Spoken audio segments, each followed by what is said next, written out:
Hello, everybody. Thank you very much for coming in. This is Claudio, co-founder of Metapool. So happy to have you all of you here. And more importantly, it marks our 4-year anniversary. Even though there's like the August 22nd or 21st, we kind of settled for 21st. Really happy to be here with all of you. And so let's wait a few minutes so we can get Lucio on the call.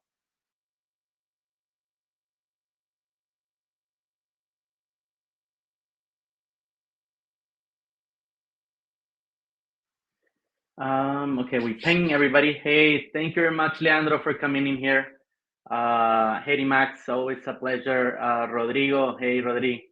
Odoka, thank you very much for coming in here. We got Raul, we got Juan Carlos, Cuncho is here as well. Pablo Savi, thank you very much for being here. Luz, always a pleasure. Luis Manco, always a pleasure as well.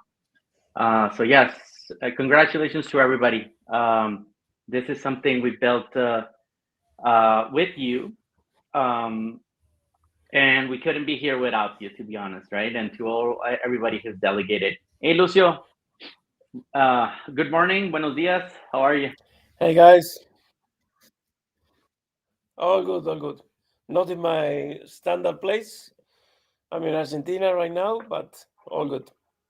Perfect. Yeah. So it's not summertime over there, so it's winter time, which is always. No, man, I see you with a T-shirt, and no, that's not the case here. That's south of the equator, so that's what happens. Seasons change, right? It's not the song. But anyhow, so thank you very much, everybody, for coming in here. We're giving a little bit of minutes so everybody can Yes, settle my in, friend. grab your coffee. Thank you very much for coming in, Vanessa, Ahmed, Crypto Sam. Thank you very much for all your support. All the ambassadors are here, so this is a celebration with you guys as well. Greetings from Turkey. Yes, I know it's around 4 p.m. over there. 5 p.m. Let me see. Istanbul. 5 p.m. Yes. So yeah, thank you very much for coming in. Genesis, Bitcoin Bull, Satmir. Thank you very much for coming here. Jose Sosa, yes. Maxi, yeah. Some of our devs. John, there you go. Part of the team there. Alpha, Lucas, another one. Sicairos, Angel Sicairos, yes, part of the Metapol team. Thank you very much for coming in here and celebrating with us. So really, really exciting times. And for us, the most important thing here is what's the next step, right? I think 4-year anniversaries are not that common in crypto, right? And more importantly, with a team that is still original team driving the vision, and for us, it's been a privilege to be in the driver's seat, sometimes in the co-pilot seat, but always driving this forward. Thank you very much, Bitcoin Bulls, for the shout out again. Genesis, okay, all the way from Bangkok. Okay, so it's quite Bangkok. Yeah, it's quite late over there, 10 p.m. So 9 p.m. Sorry.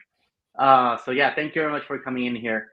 I know it's been a ride. It's been a journey, right? And it's a multi-chain staking journey that we've driven. So let's get down a little bit to the agenda. More importantly for us is what's the next step, right? Small recap, and I think for those that are new to the ecosystem, to the community, to the DAO, I think we're a testament that you can build on top of decentralized technology. I know that it's not trivial, right? It takes a village. Hey, Julian, thank you very much. Hey, thank you very much for coming in from the SSD team. Always a pleasure. And of course, we will talk about our amazing partners that we have. But for us, we're a testament again to building on top of Web3, what we're calling decentralized technology or blockchain. And so Lucio and myself met over Discord, right? We didn't. There's very little chances that in Mexican and Argentinian get together and build a protocol, right? I know this is the case mainly for open source software, which is what we have built as well. but not in crypto, right? So it was just a testament of that this technology brings everybody together, like-minded individuals, curious individuals, and I might say individuals that will take risks and will make the effort to make the ethos and the vision come true, right? And so we got together over Discord. Lucio said, you know what, we should launch this. I already built the software; it's ready. And for me, it was okay. Am I gonna make a bet on this random individual from out of nowhere, right? And commit to launching something. Very handsome random individual. Individual as well, of course, with a lot of personality. and but that's my 2 cents, right? I reckon, Lucio, like, how did you live that, right? Because it was post-pandemic, right, or pre-pandemic. I can't recall. It was, yeah, I think it in was the middle of the pandemic. Yeah. in the middle of the pandemic, right? Yeah. Sorry if my internet is sketchy. I'm in the south, and the undeveloped south, and I'm in the outskirts of the city. So sorry if my internet is not the best one. Yes, it was. It is. It is that there's an ideal underlying crypto. The reason crypto started, the reason Bitcoin started, is not technical. It's not business. It's not the desire to make money. There's a lot of opportunity to do that, but was not the real motivator. And what we are trying to do here, and I think we agree on that, is that we need to keep that vision going. Right now, I see crypto clashing with the traditional financial system, and there's a lot of things growing out of this. I think it is a good aim to have the idea to keep the original motivation going, and the original motivation going is sovereign individuals. It is truly owning your asset and the possibility to work freely with people all around the world. Without crypto itself, Metapool wouldn't be possible. The way we meet, the way people right now is here from the team, from all over the world, try to do that in the traditional system. Impossible. So we are proof that this can be done, and we are trying to do it by keeping it true to the original intents. And it's not easy. It's not easy, to be honest, because there's a ton of different things. There are things that use the same channels but have no, let's say, they are only they mostly exist only to make money or to sketchy. We are trying to do the right thing for the long term. That is, I think, what differentiates Metapool.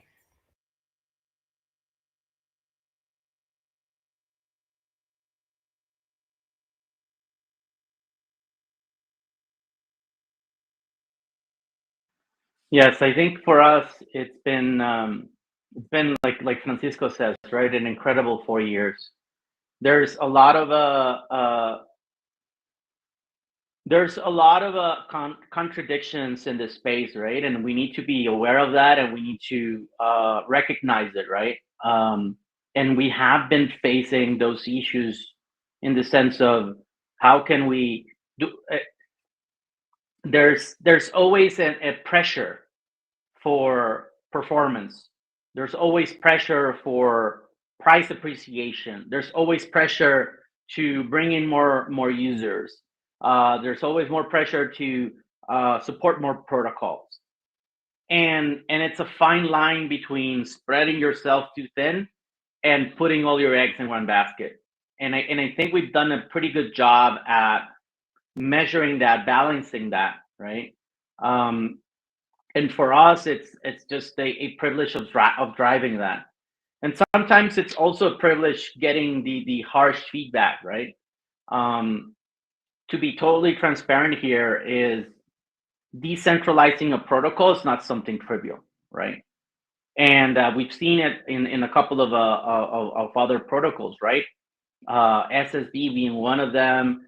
We've seen Lido going having also their issues there, right? And it's not like the world's gonna end or the protocol's gonna end. It's just friction, and sometimes friction is healthy, right? You do not have to agree on what we do as a team, as a core team members, but you do have to acknowledge that we're driving forward the protocol and that we are serving and we're putting users front and center of everything we do, even though sometimes it might feel like, hey, they're doing this for their own profit or well-being. You need to understand that we always take into account long-term prosperity for the protocol. And so yes, we do put users front and center, but not every decision should benefit the users in the sense of everything is towards the user and the protocol is second, right? You need to understand that if the protocol doesn't survive, then it doesn't make any sense to put the user front and center if it's driving it to the ground, right? The users also need to be part of what propels it to be to the top, right? What gets it to the next step. If you want 10x, 20x performance, then what does it mean for the user? Because if you're putting the user front and center, they need to 10x, 20x whatever activity or actions in order for the protocol to grow. Because the protocol by itself, there's a symbiotic relationship here that we need to understand, and that we're trying to understand how we do that in a decentralized manner. So it's 3 or 4 levers at the same time, and sometimes it's not easy to apply pressure into any of these levers without sometimes the cogs squeaking a little bit, right? And some decisions are not going to be meant to be how can I say, democratic decisions, right?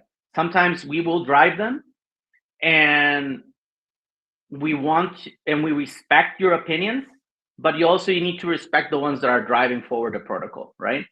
Because at the end of the day, if the protocol goes to zero, it is on Lucio's and my and on my shoulders and the core team's shoulders as well, right? Because at the end of the day, the box stops with us, and at the end of the day, also, Yeah, sorry, yeah. man. No. You mentioned two things. One, yes, it is correct, and also we are trying to be true to the original idea. So it is also open.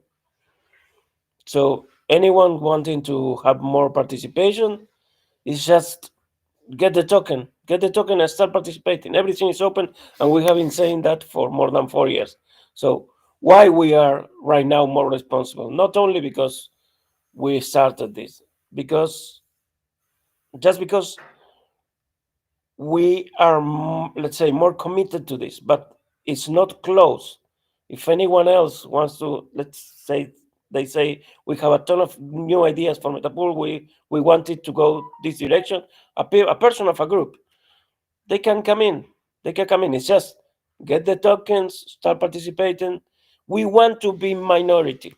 That is the idea for the final version of Metapool DAO. We want to be minority. I want 50 people or 50 groups or whatever having 2% each. And then we start discussing where to go. It was open from the start because this is the ethos of worldwide Web3 DAO. And second thing you say, and you remember me that we are constantly building. This is on something also that is different and is specific to Metapool DAO.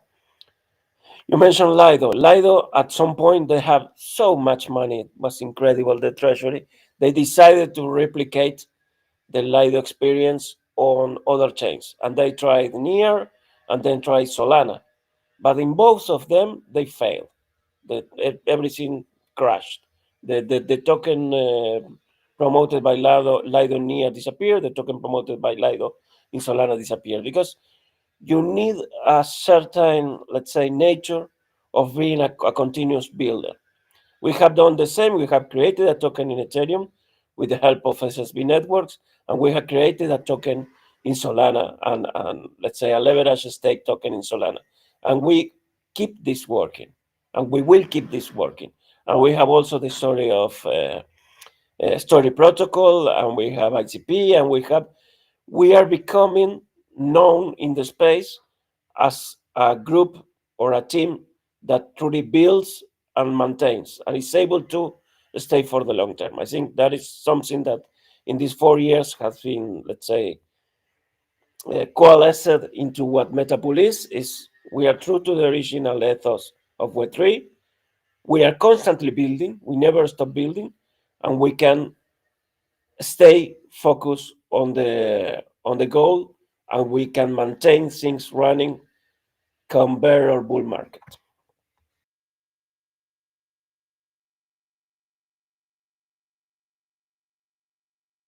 Yeah, I think we're gonna wrap this up, the kind of like the founders talk, right?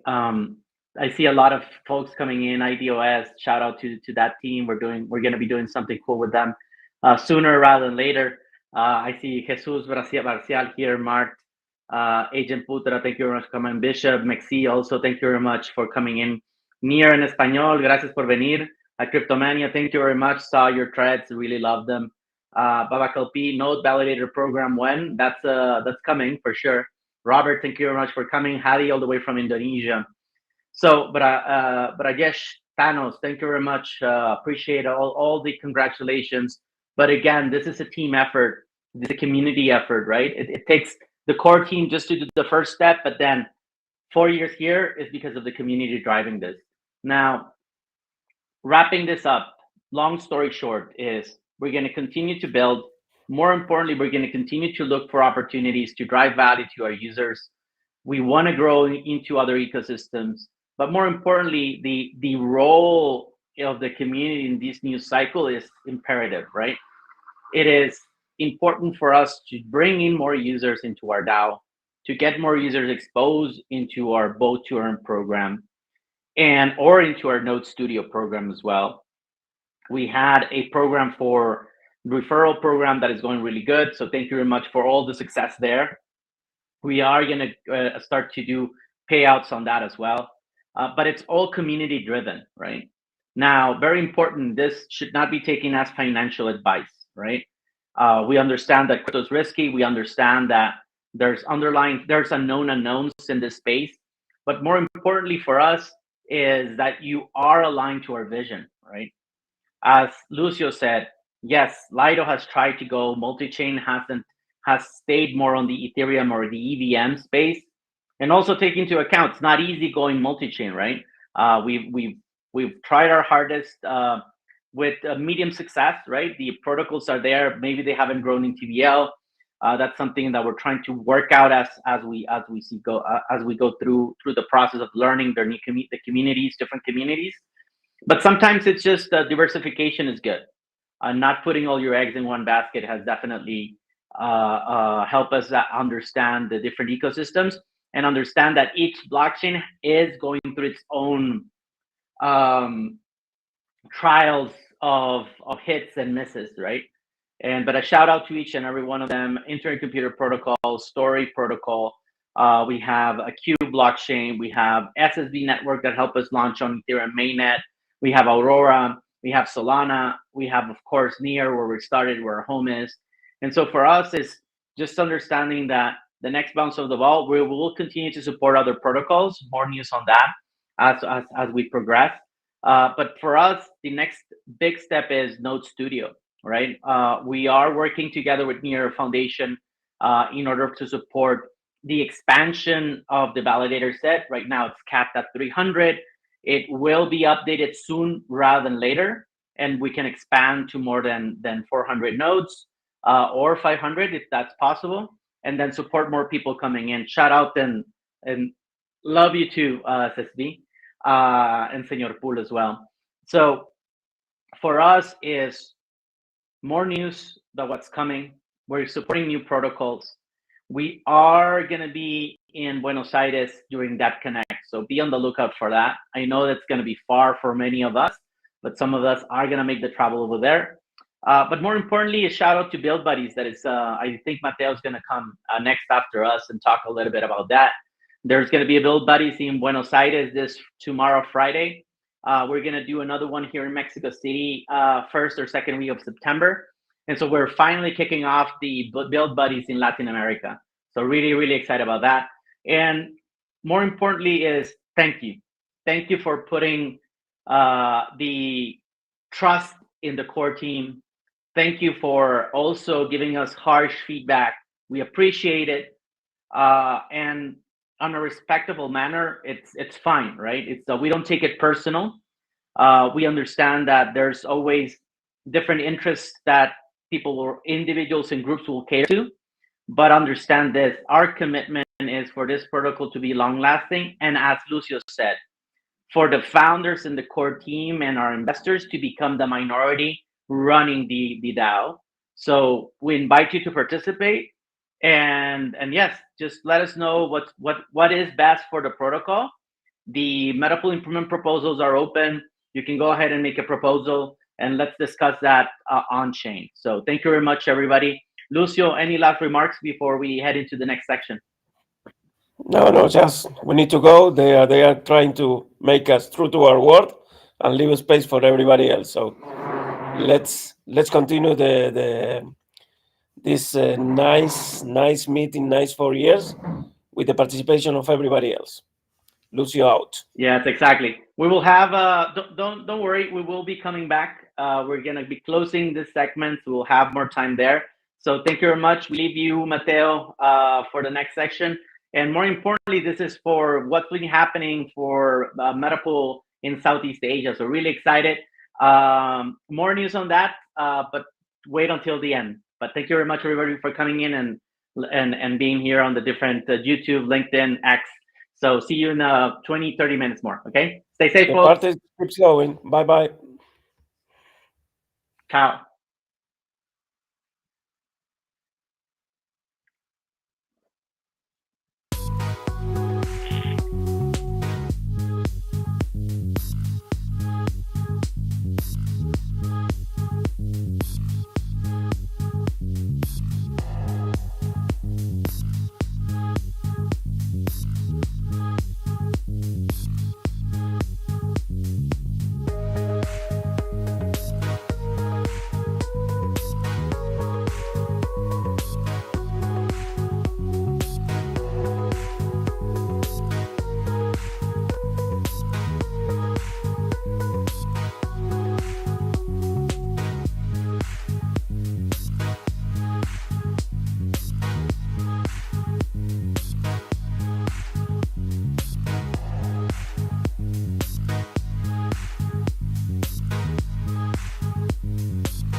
Hey, happy birthday, Metapool!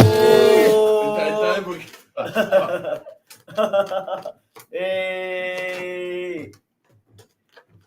Happy birthday, everyone! Happy Metapool! For anniversary, Metapool, let's go! Happy 4th anniversary, my friend. Wow! Yeah. Okay, so here we are. We are live from Bali, Indonesia. And we have Imam, we have Max One, and we have Augusto, who's come from Argentina. Show yourself up there. It's been a bit of a challenge to get us all together here today because Bali is renowned for having terrible traffic. Everybody's in different places, and also there's CoinFest going on right now here in Bali. And it's just crazy. So you want to do just 10 kilometers, it can take in between 45 minutes to an hour and a half to get somewhere. Max literally just came through the door like 2 minutes ago. And he had the merch. So it's incredible that we managed to pull this off. So anyway, thank you and congratulations to everyone for 4 years of Metapool, right? It's already some time. Especially here, like in DeFi protocols, right? Yeah, we're wearing the anniversary T-shirt, right? And you want to say hello, guys? Hello, guys. Damn, I think I feel like I'll disappear a bit. So Yeah. Okay, so we'll do just a little. I want to do a little recap of what we'll be doing in the first quarter in Southeast Asia. So if you can hit in this little presentation we have, Francisco, we'll do this briefly. So, okay, now we have ambassadors in different countries at the moment. And of course, we can see the cities that we've been doing build buddies in as well, right? So we're in Vietnam doing Ho Chi Minh City, Hanoi, and Da Nang. And also, we started a few months ago, we started India in Ahmedabad. I never say that. Ahmedabad. Ahmedabad, yeah. Okay, with Swayam. And we were starting with New Delhi, actually, this week. So that's amazing as well. So we have a new person joining us, that is Ayam. And of course, we have here Indonesia.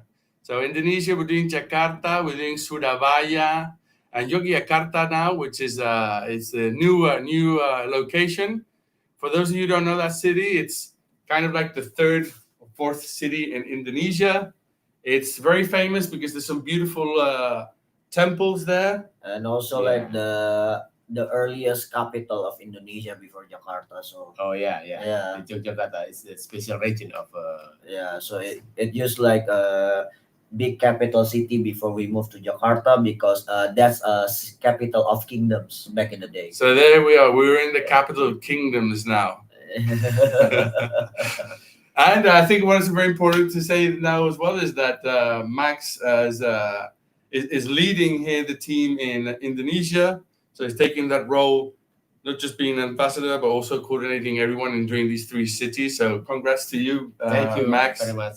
Thanks a lot. Thank you, team. Okay, and that says New Delhi on Thailand. It shouldn't say that. It should only say Bangkok. Excuse me. Sorry for that typo. And I want to make a special mention for Philippines, because we had been running successfully Philippines. Yeah. For several years, actually, with Pisces. She's done an excellent job online. And then we had Christine join us, and in Manila, she was doing some amazing meetups there. And unfortunately, for the time being, we're not present in the Philippines due to changes in legislation there related to Web3. But a shout out to the whole Philippine community that we've had for quite a few years now. So thank you for your support, and thank you for being with us. Okay, let's move on to the next slide. All right, so in the 6 months, we've been in 5 countries. Would have been more, but of course we don't have Philippines anymore. We're doing 8 cities at the same time, and we've had a recount of 1,783 people have joined us in the meetups up to now. So it's been pretty amazing, right? Yeah. And that's not since we started. That's in the first 6 months of this year. Okay, let's move on. Next slide, please. Okay, very nice. just a few pictures. We have tons of pictures of meetups. We've done a lot of partnerships. I don't know if you guys want to mention a couple of partnerships that we've had in Indonesia with communities. Okay. Yeah. So like for Jakarta part, we partnership with some of the Web3 medias, and also like one of the biggest local exchange in Indonesia, Toko Crypto, for the hosting 2 events. I think we try to explore a bit with Bandung and Surabaya with Max One, and I think partnership wise, we doing great, especially with some of the community traders like blockplay.ids, and in Jakarta alone, like I think a lot of people coming actually Nice. treat Build Buddies as like a place where a lot of Web3 enthusiasts can work together in the cafe and the hangout, and also sharing the collaboration. And I saw so many partnership between the Web3 projects locally have a good collaboration conduct because of because of our Build Buddies. So I think Build Buddies is like, it's not just a event, it's not just gathering. I think it's like a movement culture, and it will be great if we conduct. It's not just the existing countries, but maybe people around the world should have the vibe the same. And I think this is like a more human way to build the collaboration, right? So I think Build Buddies is like good thing, you know. Awesome. Thank you. And we're gonna pass on to the next slide now. So that was just a little mashup there, different cities, different things, and there we go. So this month of August, of course, it's mpDAO's anniversary. But also, what is quite interesting is that at the same time, we've had 2 of the most important blockchain weeks in Vietnam. And now we've had the most important one. Right now we're having the most important one in Indonesia. And Indonesia and Vietnam, till this moment, are the most powerful, let's say, regions, countries that we're at. So it's very important for us to be present at these big events.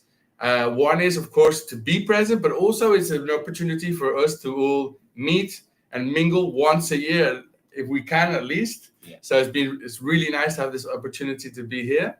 And right, we'll move on to the next slide, please. Let's see. Okay, Wow. so that's the event we did in Hanoi. Shout out to Jeb, because he pretty much did that as a solo one-man show. Of course, with all our support, but still, he was there on the day for it, and so amazing. We got some cool merch going on. We had some of the stickers that always work well at mpDAO, and a few other ones that we incorporated. And then we also designed some T-shirts that has a badge saying mpDAO staking since 2001. And on the back, we have a picture of Senor Pool. Next image, please.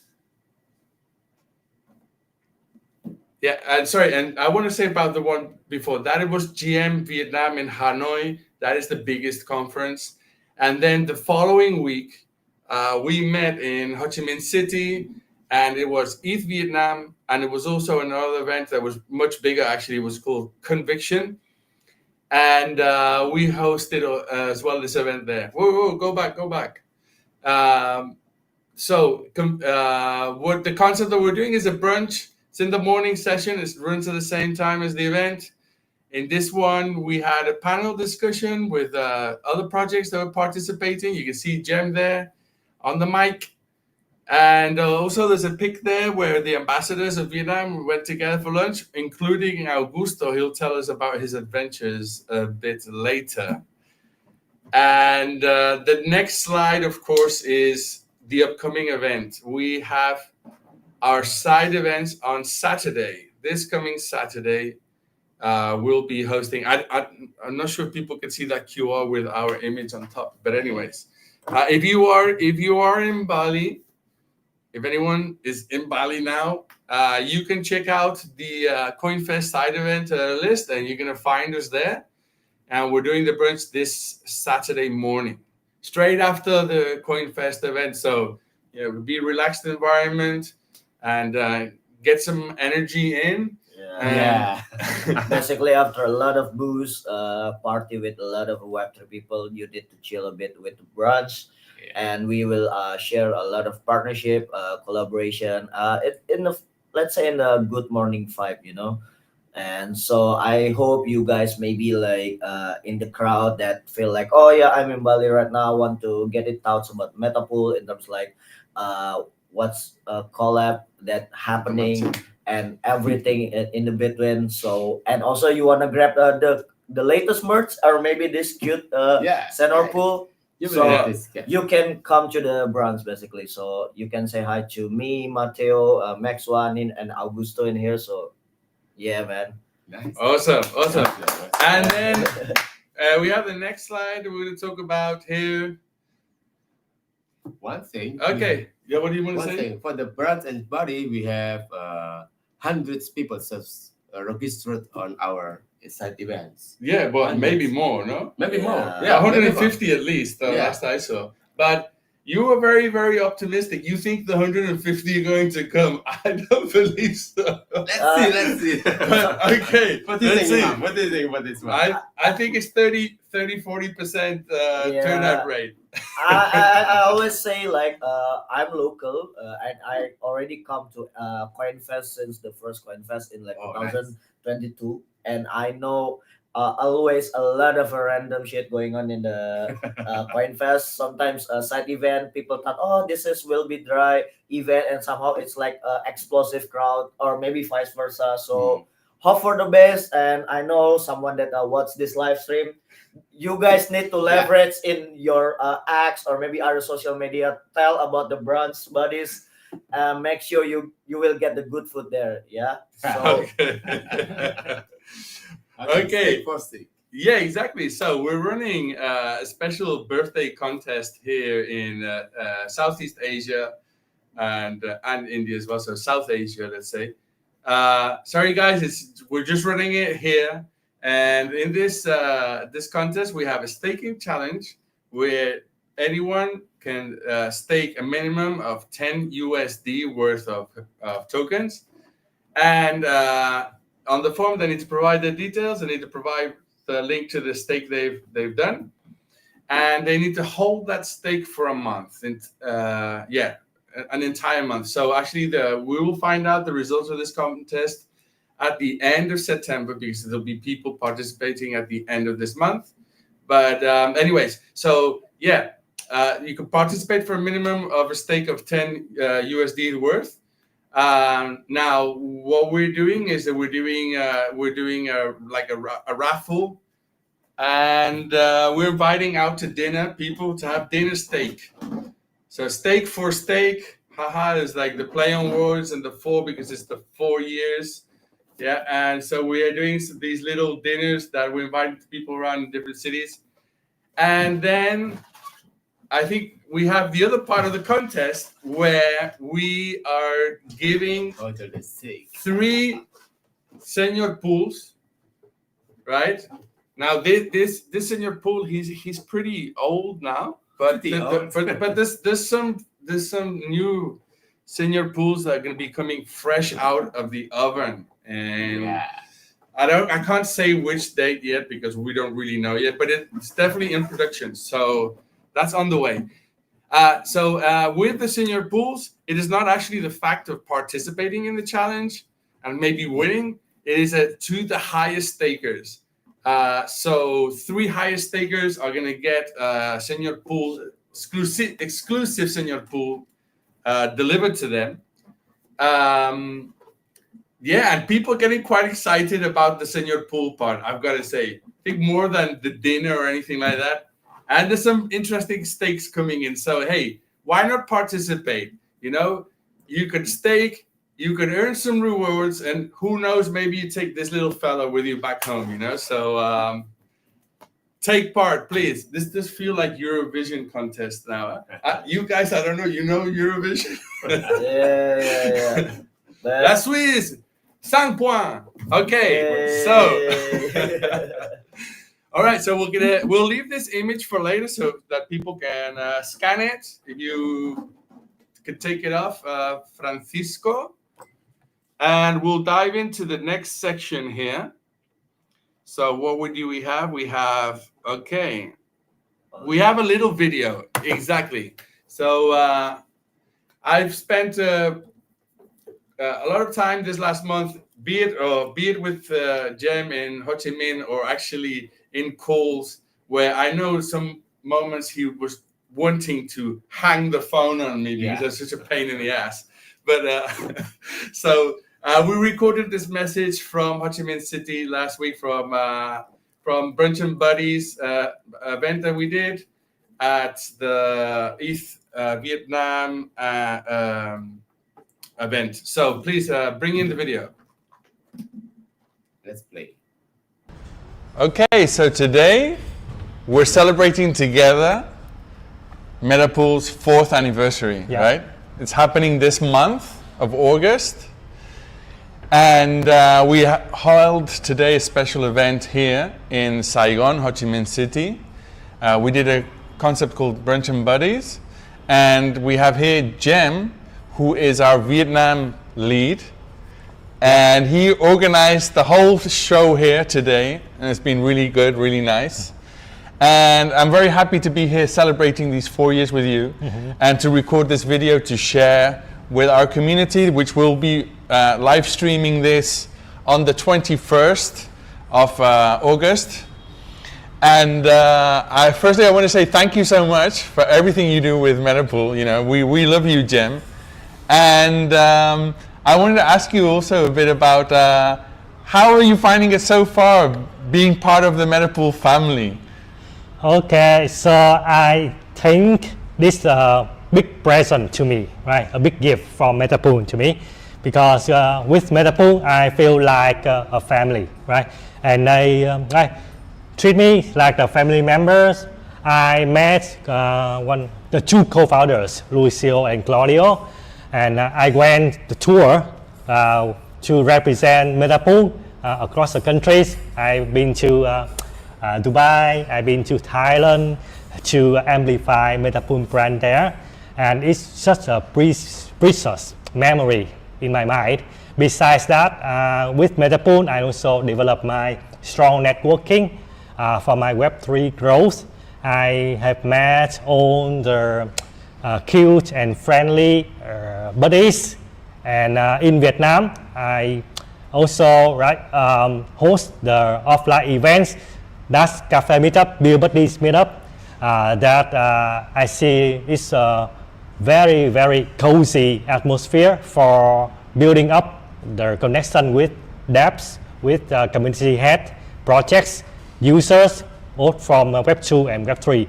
That's so very amazing to me. And you know, actually, we're going to tell everybody that we organized the very first Build Buddies. We started it here from Hanoi, no, from Saigon, Ho Chi Minh City, and you hosted the very first one, you know. And now we've grown it into different cities, different countries around Southeast Asia, but and also India as well, and because it's not Southeast Asia, it's South Asia.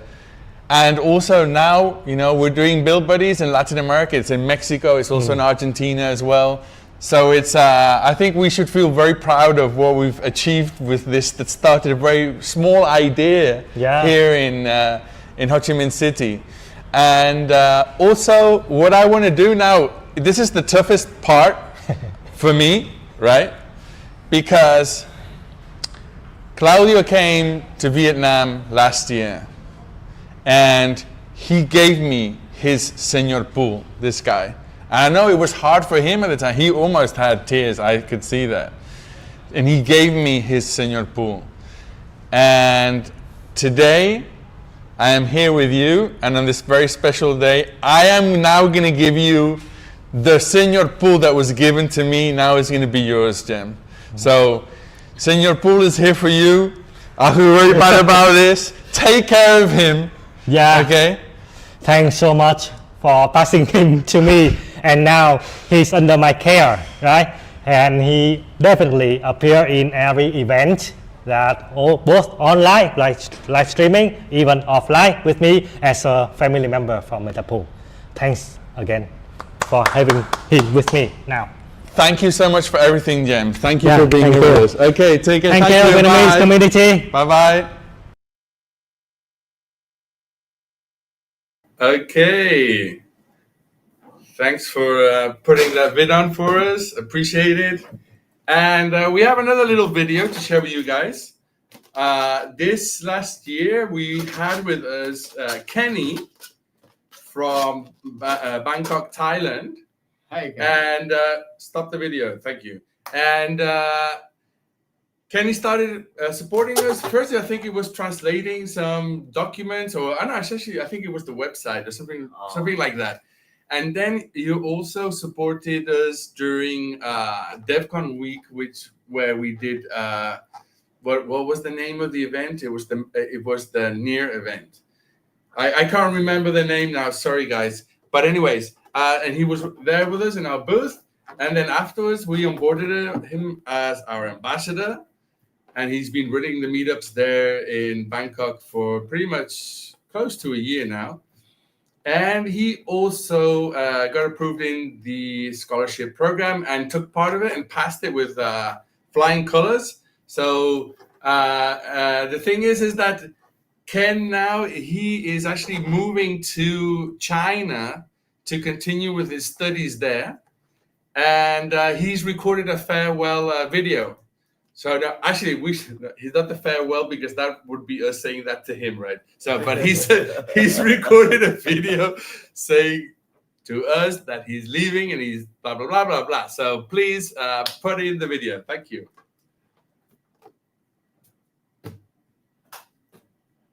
Hi everyone, I just wanted to share a quick message as I wrap up my journey as a MetaPool ambassador in Thailand after 1 year and 1 month.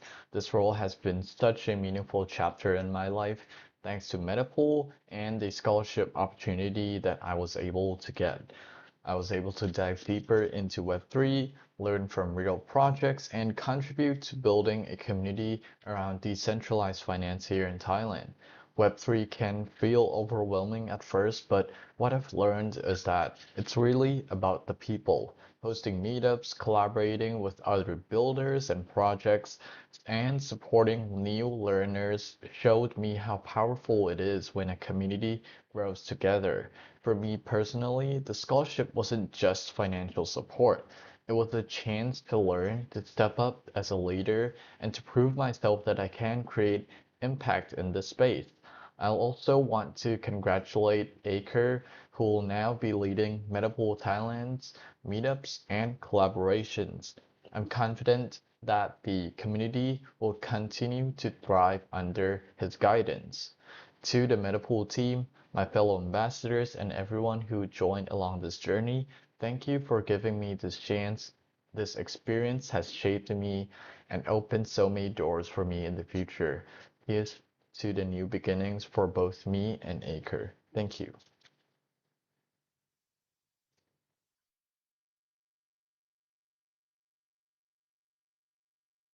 Fantastic. Fantastic, Kenny. Thank you, Kenny. We're gonna miss you.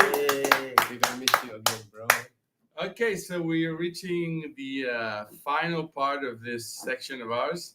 And it's going to be a bit of a conversation here with the guys. Of course, they made all the effort to come from different parts of the island here at time. So I wanted to open up with a few questions, and I'll start with you, Imam. Yeah, Imam. Yeah. I was. What did I put in the message? I said you're l'enfant terrible de les meetups, which means. I don't know the translation then right now in English, but anyway, you've done an awesome job with the meetups and hosting, of course, there in Jakarta, and educating on Metapool. You've collabed with a lot of people, communities, and actually, I think the question I'm asking you about this really you've answered a bit before, right? Yeah. But yeah, we just want to know a bit about your experience in this almost year with us in Metapool. So please hit the floor. Alright. So basically, like the first time I met Mateo is like I think Max one said like, "Hey man, tour guide him around Jakarta and do the stuff." So after a couple beers, and I think go to techno club kind of thing. So and then suddenly I ended up in the Metapool team like as a Jakarta ambassadors, and I met Claudio in the first time, and like what Claudio big impact message that I understood is like, oh, do consistently, no matter is it in dire situation or any kind of situation that you face, just doing consistently. And I feel like a past years, I think it almost more than a year, yeah. All right, so it's like it's a big journey, and at first I kind of shy a bit because like, oh, it's like it's new to me, you know, although I already hosted several events, but hosting as a Metapool ambassador feels different. And the way I see it, people start to feel like, oh, Metapool is like a second home for people to just hang out with the build buddies. And I said before, like people treat it as like the place where they can work together, make collaboration together. And seems like the way people deliver it right now, because of the build buddies in Jakarta, everyone tried to copy the build buddies formula in the local project, but the feel is not there, you know. The real OG feeling still in the build buddies in Metapool with the circle. So yeah, that's the real value in it. So we are the pioneer, we are the culture. So if this culture going on, maybe next other Web3 festival kind of thing, include the CoinFest Asia, will follow the way we approach. It's more like the hangout approach. It's not like the crazy batshit approach. So the bonding is like a more human and more understandable. So when we try to do collaboration, it's not just collaboration for the transactional value, but also like the personal and the emotional value. So I think that's how to make the Web3 industry going strong. So thank you, Metapool. Thank you. Yeah. Okay, Max. Oh yes. Hello. You have been with us for a while. You're pretty much an old timer as an ambassador. How long has it been? I keep forgetting. I think more than 2 years I've been here with Metapool. 2 years. That's 2 a years. lifetime. That's half of the life of Metapool, man. The longest project that I've been involved together with you guys. So Metapool is one of my family right now, and this guy is my family also. So tell us a bit more. I mean, there's been some. Of course, we've been evolving. Yeah. So you started first here in Indonesia. It was just you. Yeah. And then after that, we've been growing with Imam. If you want to tell us a bit more about that, also with Yogyakarta, with Fitri, Yeah. and what you see. Anyway, what your impressions and this new leading role that you have Yeah. now. First of all, thank you very much, Mattia, for the chance to be the leader in Indonesia for ambassador. So basically, I've been here 2 years, more than 2 years. And then Metapool is one of the project that I can on the stage in the Web3 company. So this is my first chance, and you guys, first of all, Claudio gave me the chance to showing up Metapool in Indonesia. That once I know that Metapool is a great project, I have my passion to educate people to know more about liquid staking and how to make the strategy using the liquid staking protocol. And then Metapool, first of all, they growth from near, and now we have 7 blockchains. This is a very, very much great achievement for Metapool. And we are growing to another cities. You know, like start from Jakarta and continue to Surabaya as a build buddies, the second build buddies, and then in East Java build buddies, I go to another cities like maybe Malang, Kediri, and last year we go to Yogyakarta. Yeah, could you repeat? Yogyakarta? Yes. Yogyakarta, Give me a yes. second. Yeah. Yeah, continue, Max. Continue, okay. Yeah. Because there's no Sorry for the iklan. Yeah. There's no battery on the laptop anymore. Okay. Sorry. Yeah. Yogyakarta. We have the first meetup with Fitri, and thank you, Fitri, for the help us to meet these people going there. And we have collaboration with Story Protocol, and the other one is Anger, myself also. Yeah. We have collaboration with them to make the build buddies in Yogyakarta also, and then That's on IP. Yeah, IP. Yeah. And the other one is we were collaborating with Origin Network also, and Pinco in Surabaya. And lastly, we have collaborated with Pintu Exchange, one of the biggest exchange in Indonesia, in Surabaya. So that's all, Matthew. I think it's a good chance for me to be a leader in Indonesia, and I wish I could support for Metapool. Yeah. Amazing, man. Thank you very much, bro. Thank you, Max. So, last but not least, we have this guy here, infiltrated in the Indonesia ambassador community. So here, our friend is Augusto, is a dev from Metapool, and he's normally based in Argentina, and he's come out to Southeast Asia for a bit. We've had the pleasure to have him join us and meet Kenny actually in Bangkok with Build Buddies. Then he joined us in Vietnam for the side events during ETH Vietnam. And finally, we meet again here in Indonesia. So someone who's come to see us has sampled like different angles of what's going on here in Southeast Asia. So my question, or our question for you is, what's your experience so far? How you've lived these last few weeks in Southeast Asia with the Metapool family? Are you going to do this in English? No, in Spanish. Okay, well, I'll translate afterwards, okay? Okay. All right, vamos para allá. Ok. Lo principal es que desde que llegué al sudeste asiático y tuve contacto, un saludo muy grande a Kenny que se fue de la familia. Primer contacto con Kenny, primer contacto con Bill Buddies, me pareció asombroso. Hubo mucha gente, mucha concurrencia, pero no solo de personas nuevas, sino de personas que regresaban al Bill Buddies porque se sentían cómodas ahí. Eso fue en Bangkok. Luego nos mudamos a Ho Chi Minh, donde tuvimos el Branch and Buddies, que tuvo aún más concurrencia y una mejor presentación. Tuvimos, no sé, pantalla gigante, todos los embajadores hablaron mucho, una increíble presentación, esto estuvo muy bueno.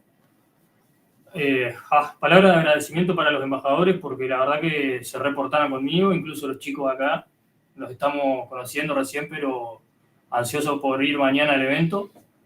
Y un saludo muy grande para todos los embajadores de la TAM y próximamente nos veremos por allá también. Ahora tengo que repetir esto, casi ni me acuerdo lo que has dicho. Estoy muy agradecido. No, so basically what Augusto was saying, that he had a real warm welcome with Ken when he arrived to Bangkok. He was impressed what Ken was doing with Build Buddies there. There was a lot of people going there that repeated that they valued what we were doing. Then he came to Ho Chi Minh City, and what we set up there was much more professional, bigger, because it was a side event. And he was very impressed with that and how everybody received him in both countries. And here, I guess he can't say much because actually Augusto and the team have met literally minutes before we put this camera on. So we all just arrived there. Augusto arrived, a day ago? Yeah, so we're actually going to start mingling, and actually, we'll drink a few beers now. It is 11 p.m. for us, and we're in full event motion now. So we'll mingle after this, and of course tomorrow at the main event, and Saturday when we do our event, we'll spend definitely more time together, and you'll get to know more about Indonesia. So hey, we're super happy to have you here. And anyone has any final words? Because I think we are pretty much ready to wrap this up. Yeah. I think like maybe for me like this is like a grateful moment for me, the first time I joined the Metapool celebration, because I remember before I joined Metapool, I think the last Coin Fest I saw Max try to celebrate alone. I think you do live stream, yeah? Yes. I think Twitter Space or something. I saw Max One run out from the CoinFest event just to say hi for the Metapoolers for the third anniversary. Right now, fourth anniversary is not alone. We are four together, so I think maybe the next anniversary will be bigger for soon, or maybe. Hopefully. Or maybe because Metapool celebration date also always in the same date of the CoinFest Asia. Yeah. So I think maybe like I thought it's superior.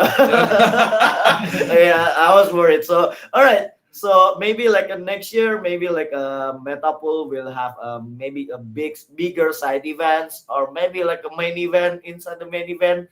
I don't know. And I will post in my Twitter about what we took a picture with Senor Pool right here, and tell to the world maybe if any Metapoolers interested, especially that attend to CoinFest Asia, just let me know. You can visit me or chat me in Twitter, K14 on the track, or maybe you can meet Max One at Eko Subagio in X, like a DM, like a bro, I want a Serpool, how to do it. Just do the stake for stake. Inshallah, you will get one of those if you lucky. So yeah. Okay, guys. Happy birthday, everyone. Happy birthday, everyone. Birthday. Happy Thank birthday. you. Thank you, everyone. Thank you. Bye-bye. Can you show the Senor voice? Okay, you want to do the voice? Yeah, Serpo still baby. Can't talk yet. So yeah. Okay, bye-bye. Bye, everyone. See you, everyone.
Okay, hello everybody. I think we are now live. So thank you for joining. First of all, congratulations to the whole team of Metapool. Sounds easy, but 4 years, it's a long journey inside of Web3. So celebrating that we are here after 4 years and living all kind of situations, bear and bull markets, pump and dumps, all kind of of all kind of things that happens on Web3, and also thinking that we have a lot of milestones that we have achieved for this anniversary is an exciting moment that we can live at this point. So, well, I want to introduce myself, probably for some of you that didn't have it meet me in the past. I'm Alan.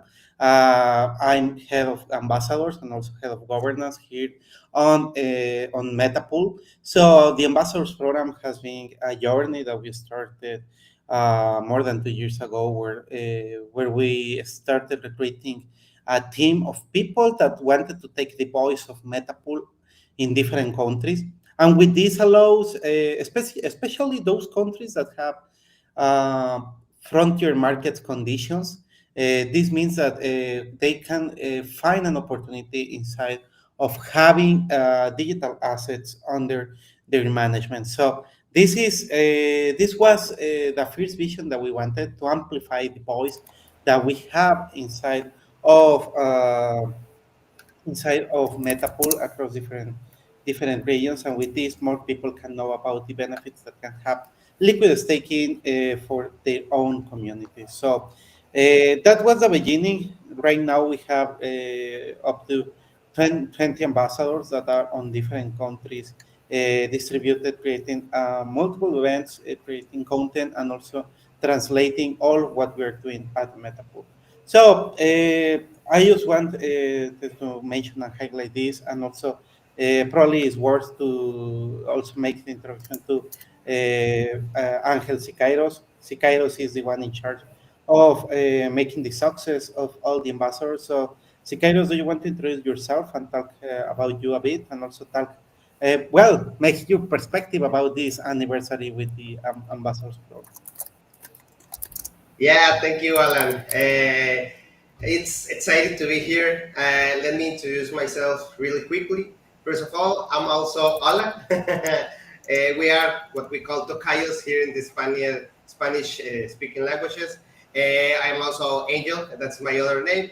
I'm ambassador's lead. I'm very excited to be here to share some of the great milestones, stories, and many among many other things that we have achieved through the ambassadors and other community programs. So yeah, we are celebrating and we are very excited to be here.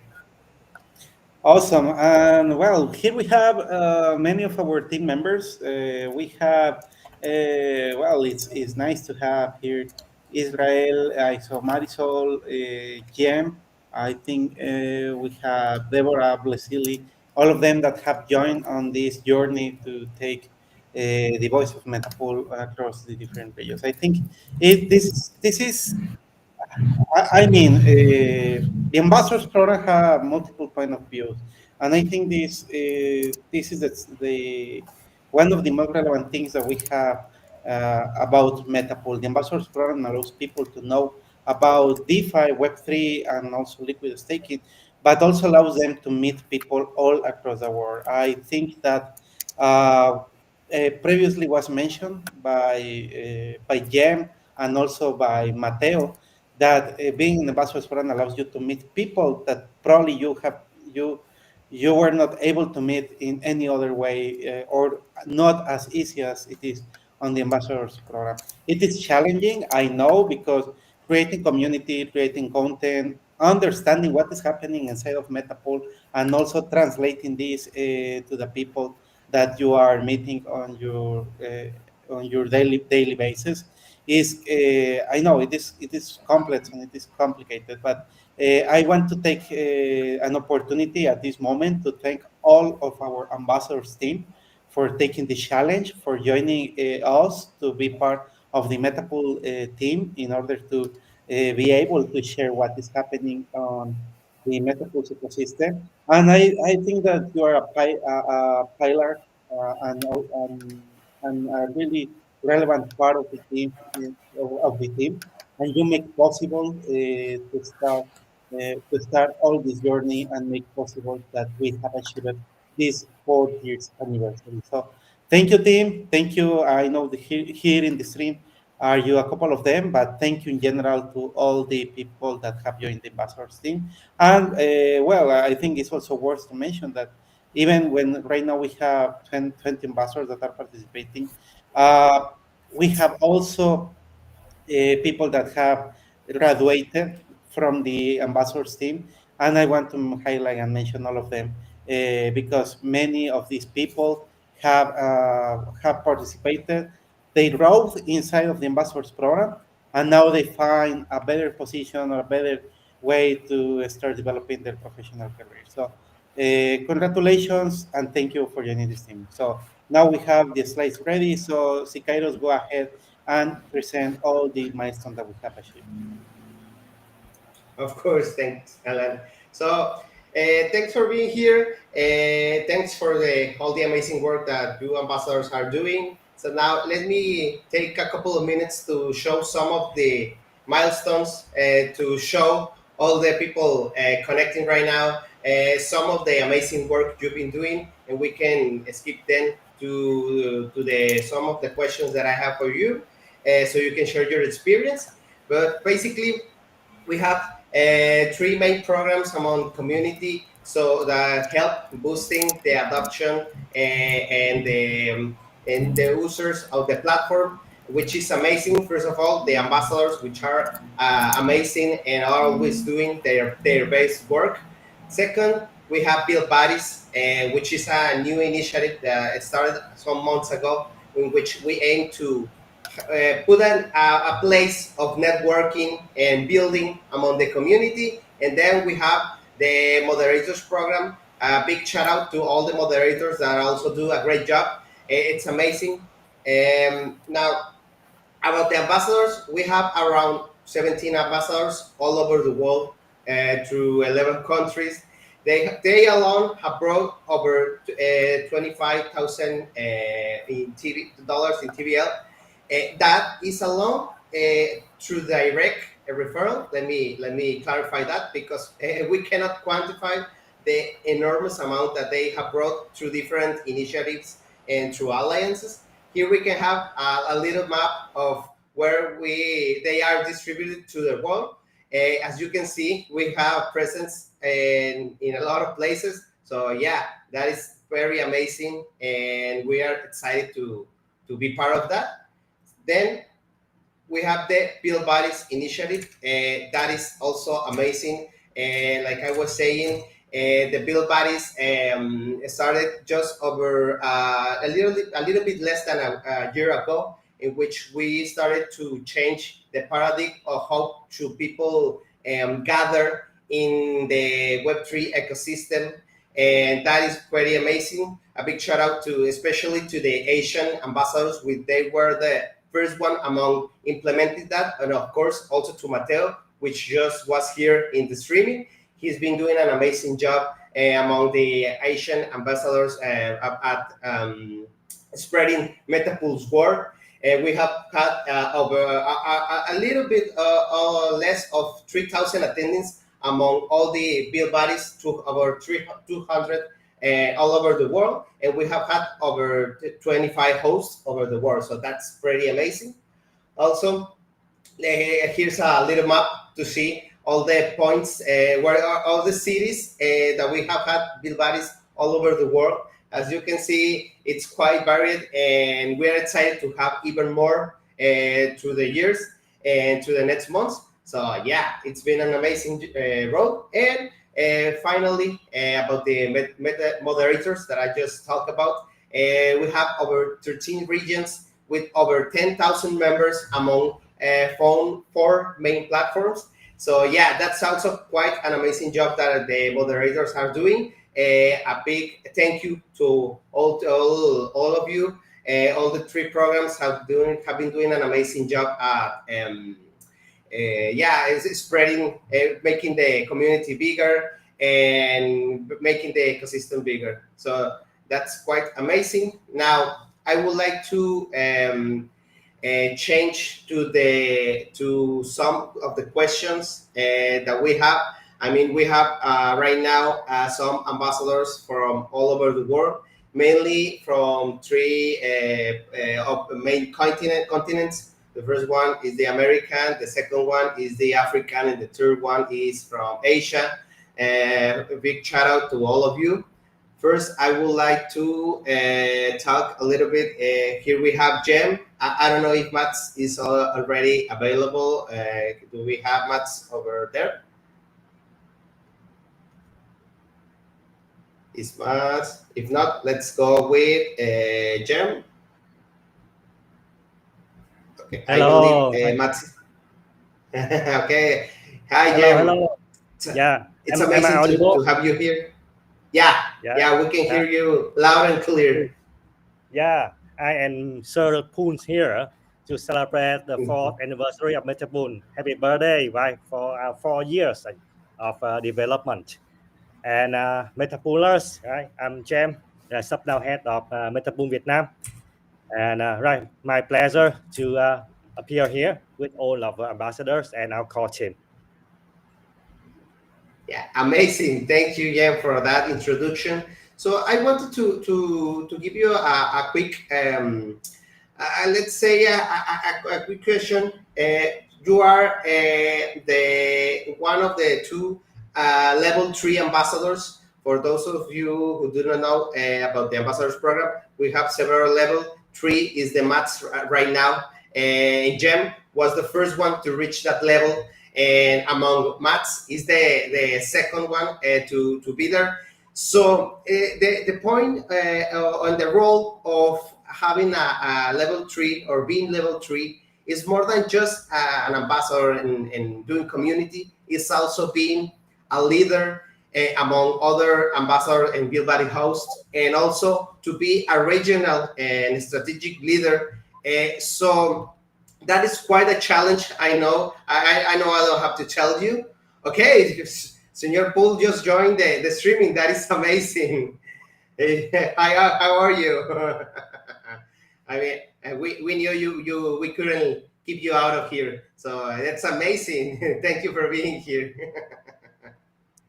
Okay, so like I was saying, what would you say are the biggest obstacles for the overall adoption in, like, I must say, in your region specifically, but also over the world? Because as you all know, the MetaPool regions in which we are focusing right now are pretty similar around the world. So what would you say are the biggest challenges in that? Yeah, so I will start first with my region, Vietnam. So, MetaPool is a DeFi platform. So through my experience with community here, so many people from Web2, I mean traditional market, they are not very familiar with the DeFi terms, especially like, for example, liquid staking. And that's a kind of a barrier for onboarding them to some DeFi ecosystem. And that's leave the big mission to educate them to familiarize themselves on the DeFi. And one more, the other thing is about the legal framework. I mean the regulatory uncertainty. So in Vietnam right now, our government is very open for blockchain adoption, but only opening up for the crypto exchange to be licensed. Besides that, other sector in blockchain space like DeFi, liquid staking is not yet approved by government. So is leave kind of another barrier for me to educate and onboard the new users without any conflicting to the current legal framework. So these things I find as a big obstacles in Vietnam and also in the world, especially like in Southeast Asia and other regions. So that's my thought on this. Amazing, Jem. Thank you very much for your insight. Now, we don't have much time to develop or to follow up in your comment, but I will thank you for your perspective, and thank you for being here Now, I would like to change to our African ambassadors that we can see right now, and some that may be in the backstage. And just one quick question. First, if they could introduce themselves, please, so all the community that is joining right now can see. Of course, Africa is representing. I think they got kicked out. Yeah, just this is just so you can see that it's all online. Okay, when let's keep to the Spanish ambassadors so they can rejoin again. So right now we have Israx, Marisol, and Sky. They are our Spanish-speaking ambassadors. As you know, Metapool has some Spanish community origin, so that this is quite special, and also a lot of part of the team is speak Spanish. So I'm going to switch to Spanish for some minutes, so we can hang out and interact with the Spanish community, the Latin community. Okay, so Marisol, Sky, Isaac, ¿cómo andan? ¿Están emocionados? Hola, hola, sí, emocionados de los 4 años y del señor Pool que nos está visitando hoy. Super, Sky, andas por ahí, Isra. Aquí está el cameo del señor Pool. Sí. Sorprendido de ver por primera vez a señor Pool en persona. A ver, ya le sale este sí, pero ¿qué tal este, eh? A ver, señor Pool, ahora este. Ah, qué huele. Qué huele. Para que veas que sí le sabe. Ok, ahí por ejemplo, Sky, no sé si gustas presentarte igual, Irrak, nomás para que los ubiquen así de volada. Con muchísimo gusto, aprovechando que ya tengo el micrófono, Israel Cortés desde México, particularmente Guadalajara. Recientemente me uní al grupo de embajadores de Metapool, pero tengo ya conociendo la plataforma desde 2022 en mi primer hackathon con NIR Protocol. Particularmente estaban Alan ese día ahí presente, bueno, Alan Network-bajo, presente organizando ese hackathon. Ahí conocí Metapool y para mí fue un aprendizaje súper interesante, la primera plataforma de staking líquido en NIR, utilizando Metapool. Nomás para el conecte, que yo también ahí estaba. Ahí te conocí, de hecho. Dale, Sky. Hola a todos, soy Sky, soy de Venezuela y es un placer estar aquí y compartir con todos ustedes este aniversario. Gracias por estar aquí. Ahorita pues estamos de celebración. Es increíble ver toda la energía de la comunidad, todo lo que estamos viendo, el cameo del señor Pool, todo este festejo está bastante interesante. Ahora, bueno, ahorita estamos hablando mucho de comunidad. Yo creo que parte de lo que estamos hablando aquí, pues es que la comunidad es lo que hace, pues es un pilar indispensable para cualquier protocolo, para cualquier organización. Entonces, me gustaría conocer así rapidito su opinión, en menos de un minutito. ¿Ustedes qué opinan del tema de comunidad? ¿Cuál piensan que es la importancia de la comunidad tanto en las actividades que ya hacen como embajadores y aparte como actor del ecosistema en general? ¿Qué opinan de eso? Échale, Marisol, vamos primero. No se peleen. Pues va a sonar como cliché lo que siempre decimos, que la comunidad lo es todo, pero creo que definitivamente en proyectos como Metapool sí lo es, porque es quienes rigen y van moviendo, más que nada porque somos una DAO, ¿no? Donde buscamos que la comunidad y los usuarios estén participando y tomando decisiones. Entonces creo que sí es muy importante y también ha crecido muchísimo la comunidad de Metapool, lo podemos ver ahorita, como lo menciona Alan, ¿no? En América Latina, pero en todo el mundo, África, Asia. Entonces, creo que felicidades, han hecho y hemos hecho un buen trabajo en cuanto a la comunidad, que siempre se puede hacer más, pero creo que se vienen buenos años y también hemos visto muy buena respuesta, por lo menos aquí en la TAM, de que es una herramienta que se está utilizando y pues queremos que más personas la conozcan y se sigan beneficiando de ella. Gracias, Marisol. A Sky te voy a dejar al final, Isra, porque Sky luego es tímido.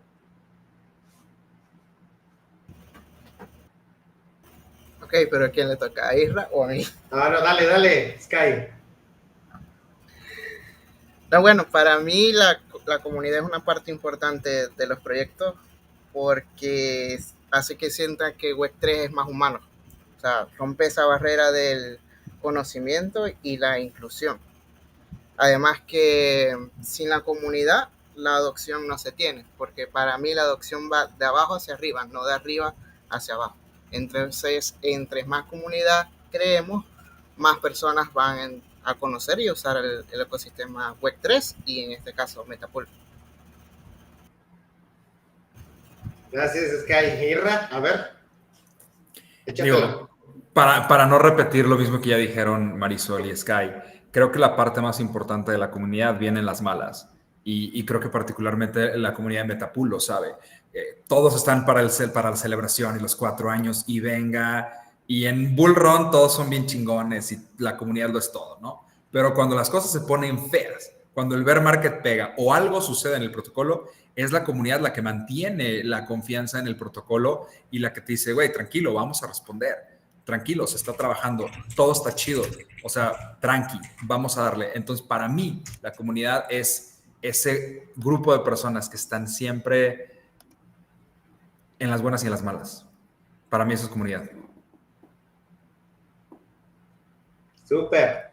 Ahora, así rapidito, digo, en 30 segunditos, a ver, aviéntense una historia, la historia que más les guste como embajador y pues obviamente como miembros de la comunidad. Así una historia que les haya gustado bastante, de algo que les haya pasado. Puede ser chistoso, porque hayan ayudado a alguien. Aviéntense una.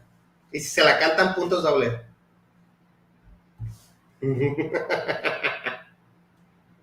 El corrido de Metapool. El corrido del señor Poole, ¿no? Venía el señor Poole. Con la tambora. Mira, ahí sí me voy a adelantar yo y voy a empezar.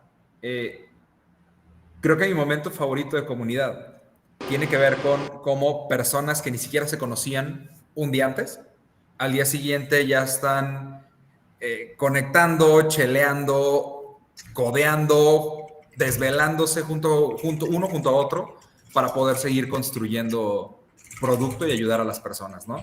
Para mí esas son las historias favoritas que tengo de la parte de la comunidad y de cómo no importa dónde estés, la visión es la misma. Entonces, para mí es eso. Metapool, comunidad, visión y es crecimiento de las regiones, ¿no? Para mí es eso. Gracias, Israel. A ver, Mar o Sky, no se peleen. Son tímidos. Le toca Sky. Hola, Sky. Aquí voy. Bueno, la mía creo que es un poco más divertida. Creo que son los bloopers que nos suceden a los muchachos cuando estamos haciendo Twitter Space. O me pasa algo a mí, o le pasa algo a Marisol. A Isra no tanto, pero el 98% de las veces así es a ti, Sky.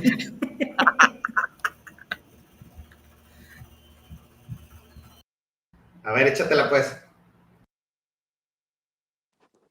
Nomás no se emocionó. ¿Quién, yo? Yo creo que uno de mis recuerdos ahorita es el año pasado que hicimos un evento, bueno, ya no estaban, pero hicimos un evento muy padre donde fuimos a escalar y pudimos hacer algo diferente. Fue referente a Ethereum en México, entonces también como personas que no conocían Metapool, les llamó mucho la atención, ¿no? Como ir a escalar y también poder conocer del protocolo. Eso estuvo padre y también hace como 2 años participé en Talentland y tuve la oportunidad de hablar de Metapool. Entonces ese es como uno de mis mejores recuerdos. Eso. Sí, creo que a mí me tocó esa plática. Estuvieron buenas las mentiras. A ver, ahora sí, Sky, échatela. Ya nomás era emocionarnos. Pero ya habló, ya dijo. ¿No lo escuchaste? Pero la comunidad pide que cuente por qué le dicen Sky. Creí que ya había terminado. Sí. ¿Por qué me dicen Sky? Bueno, porque soy fanático de Star Wars y en los juegos siempre usaba el seudónimo Sky, entonces se me quedó. Y mis amigos también me dicen Sky. Así que es por eso. El Skywalker. La verdad esperaba algo pero un poquito como más intenso. No. Ok, bueno, pues muchas gracias, embajadores latinos. Ahí sí, como dice una actriz famosa, mi gente latino. Vamos a seguir con la programación. Okay, we'll switch back to English so we can continue hanging out all around. Thank you for all those who speak English for the patience. So we could talk a little bit in Spanish. So now I can see we have Queen Reese that just joined the streaming. So let's go now. Let's switch to African ambassadors. First, please introduce yourselves really quickly so the people can get to know you in case they don't.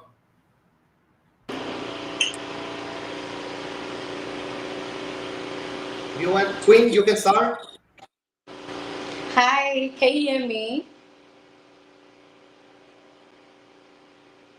Okay. Yeah, amazing. Hi everyone. I'm Queen, and I'm excited to be celebrating the 4th year anniversary of MetaPool with you all.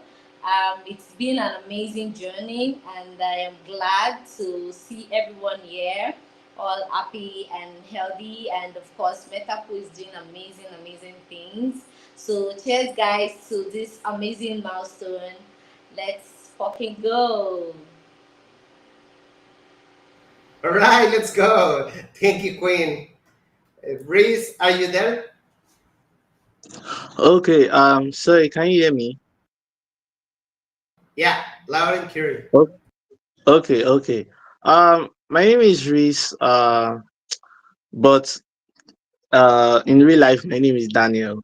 I'm representing Metapool here in the southern part of Nigeria, to be specific, Port Harcourt city.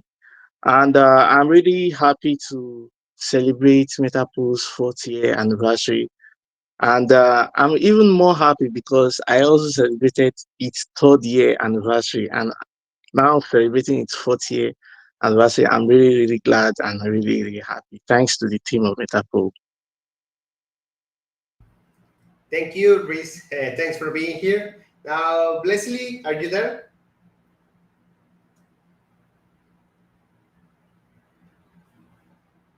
Leslie, are you there? Okay, I think there's some connection issues. Well, while she gets back, I believe we can get through. I just have one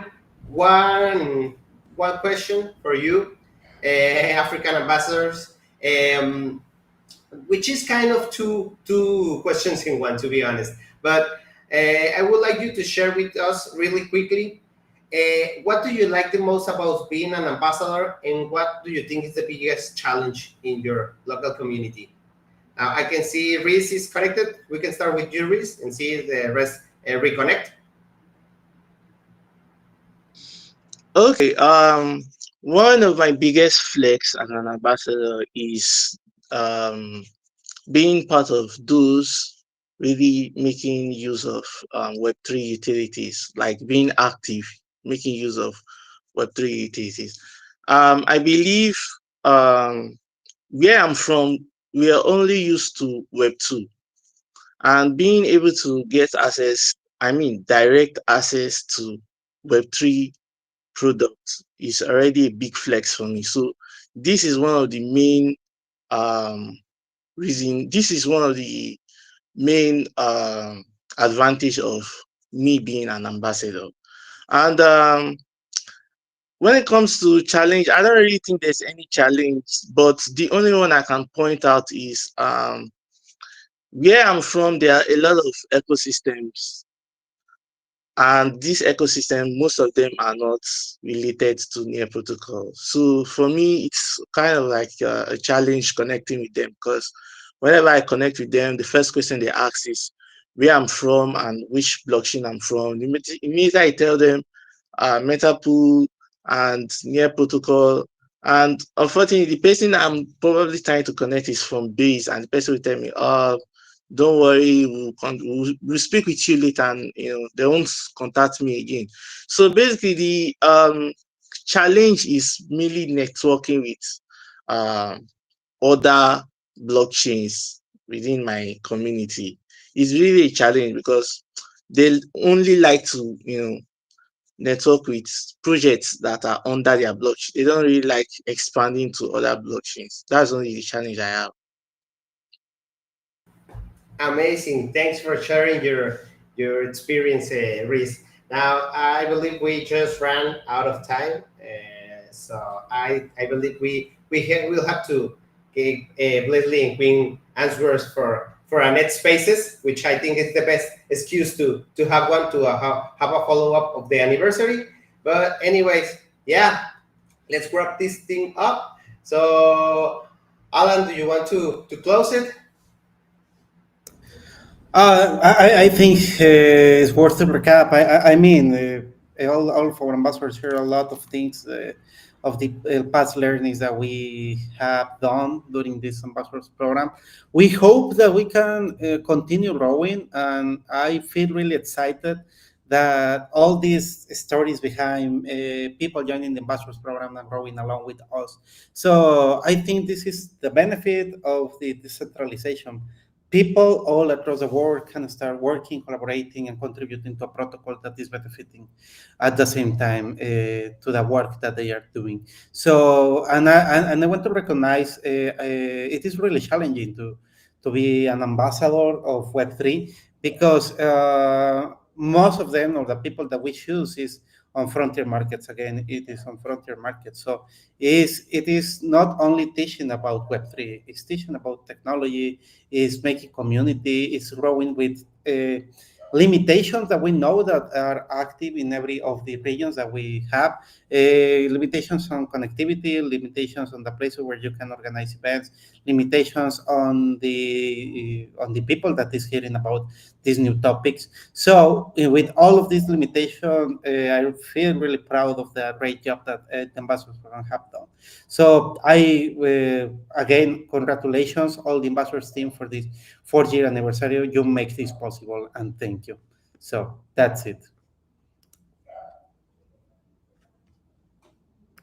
Amazing. Thank you for all the ambassadors. Thank you all the community. Thank for all the people connecting here. Thank you all. Thank you the team. Congrats to every one of you. So yeah, let's keep building the best community, and we'll see you soon.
Okay, I hear the music. Thank you, everybody. Thank you for joining this new segment and this 4th-year anniversary stream that we are having along on Metapool. So again, I'm Alan. I'm also supporting the Node Runners program that we have at Metapool. So this implies that we have an opportunity to grow the decentralization that we have in the different networks on which we are active.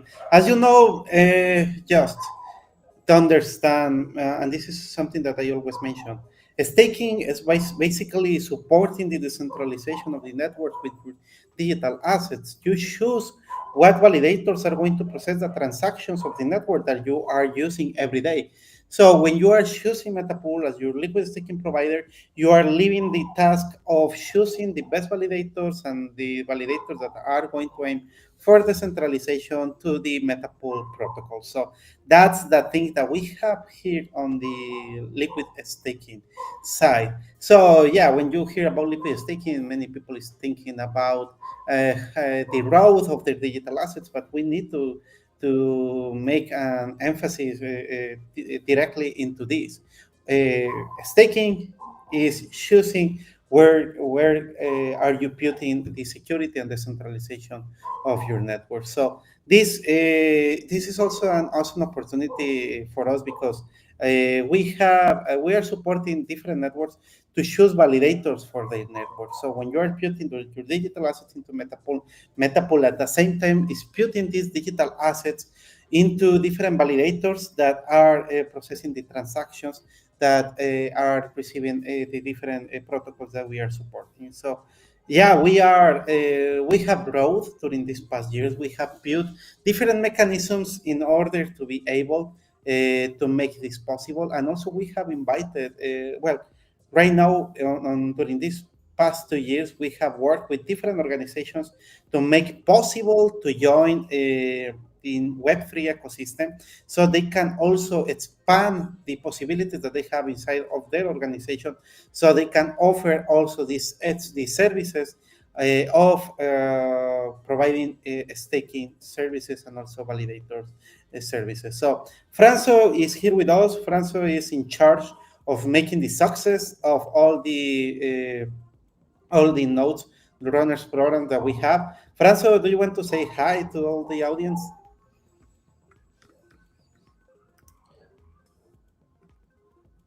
I think we are not hearing you if you are speaking.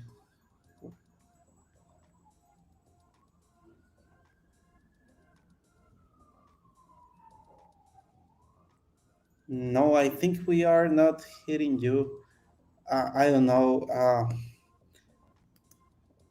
Well, that doesn't matter. I can make an introduction. Franco is one of our Metapulse team. He's right now the people in charge of being in touch with all the node runners that we have inside of the different programs that we have at Metapool. So, probably if you're participating on a node runners program that we have on Metapool, you are in touch with Franco. So I really appreciate all the effort and all the support given by Franco, and also by all the organizations that have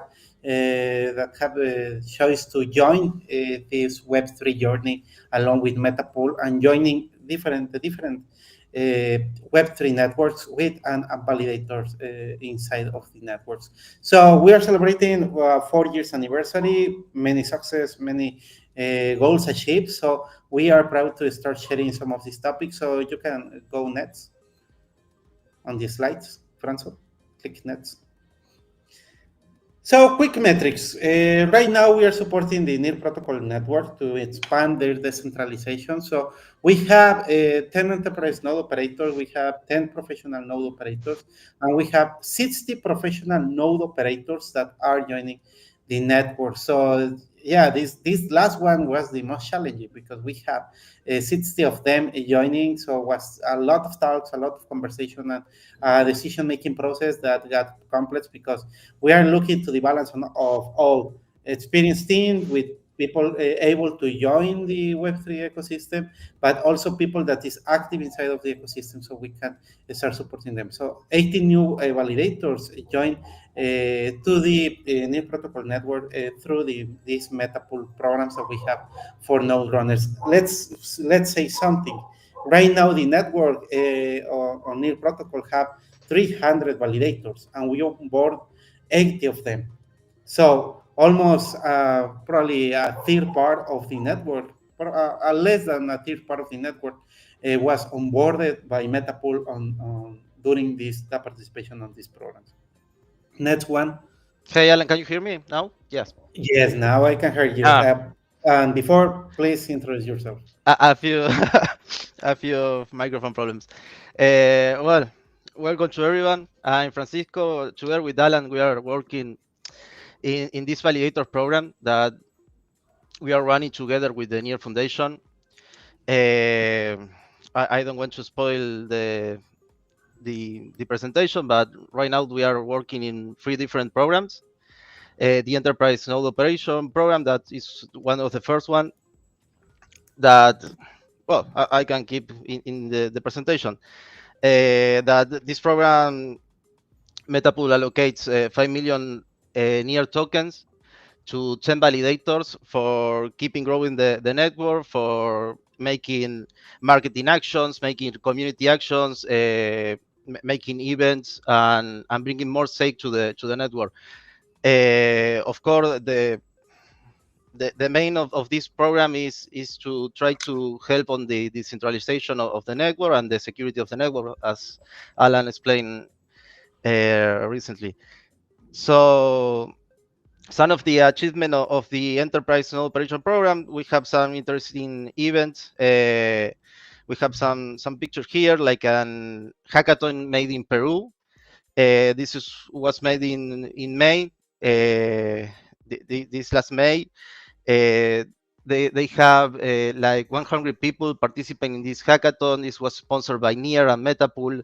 That was a big work for all the community on Peru.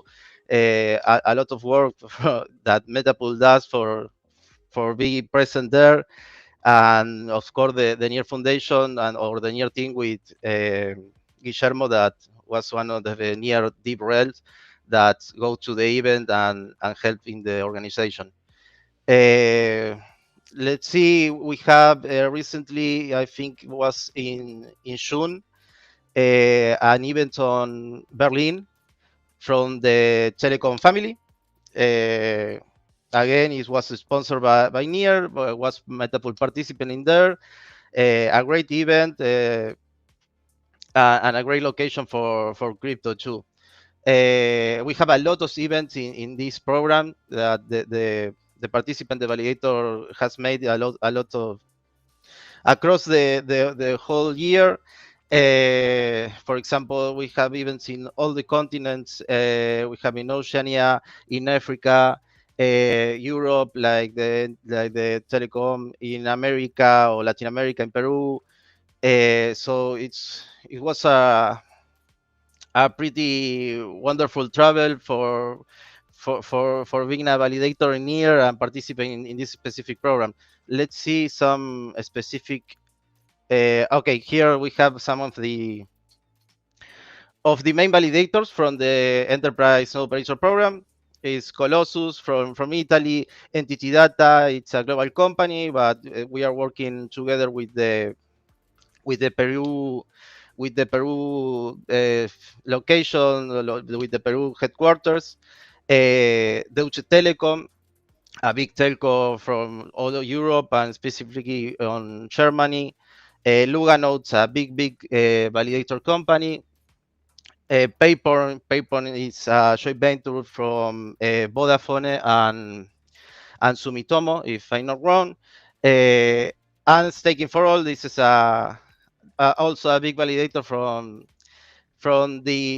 Africa. So it's great to having a lot of validators and a lot of distribution, like regional distribution or global distribution. The second program that we have, I want to be very shortly in this. The PNOs program is like a program. It's more small than the previous, than the ENOS. This program is for professional validators. So institutional companies that dedicate on the validate on different networks. We bring in there to near and start validating on near and start promoting the near ecosystem and the near staking. On this program, we have like big players like Dragon Stake, Origin Stake, Simple Staking, Valid Blocks, Caliber. Let me, sorry for, I want to mention all of them. Crossnet, CryptoQ, Citadel One, Chainbase. And in this professional node operation program, it's like we have like second editions that we want to talk about in a few minutes, that is participant of Open Mesh team, and approximately and the next month it's possible that Dabno team joins to the professional node operation program. So what's the next, or for making near more reliable, more decentralization, more for growing the stake on near. Basically, with all these validators, these new validators that we bring to near, we we have a problem right now that is a good problem to have. It's the total capacity of the network. It's 300 validators, and we reach these 300 validators, so the network is total full. So the next step, we are talking with the Near One team to increase the network to 500 validators, so Metapool can keep bringing more validators and more value to the network. Let's talk about Node Studio. Node Studio was Node Studio is a platform for, let's say, normal people, non-institutional validators, to create their own validator. It's a very simple platform that needs a few steps. No need to technical knowledge, no need to dev skills, and everyone can create the validator, their own validator, and making active and making value for the near ecosystem. We are working in Node Studio like since 2 months ago. The program is running. We start in June. We start on July. We start on July Node Studio. We already have 60 validators, and with the increase of the near network, of the capacity of the cap of validators to 500, we want to bring more and more validators through this spectacular application, this platform. Here you have like this is the Node Studio interface, the dashboard that the users can be aware of all the metrics that they need for the validators, the hardware metrics, and the like say the staking pool metrics, to control and to verify their validators, all the updates from the chain, all the updates that near deploy on the chain, they can install here with only a button. So this is a great initiative. So we hope to continue with that. Right now we have opened our application forms in Notion. So we want to share with you, if someone of you want to make your own validator, you can apply there. Right now we have all the limits, but I think in September we can onboard more validators, and so it's a great opportunity for all. So go to and apply. I don't have here the application site, but we want to share in the screen. Basically, this is all the work, the effort that we together with Alan and the Metapool team, we make these years, and it's again, it's great to have this for birthday and can share with you all the great programs, this great validator program with you. We are very happy to make these kind of efforts and continue with more programs and more validators for near and another change.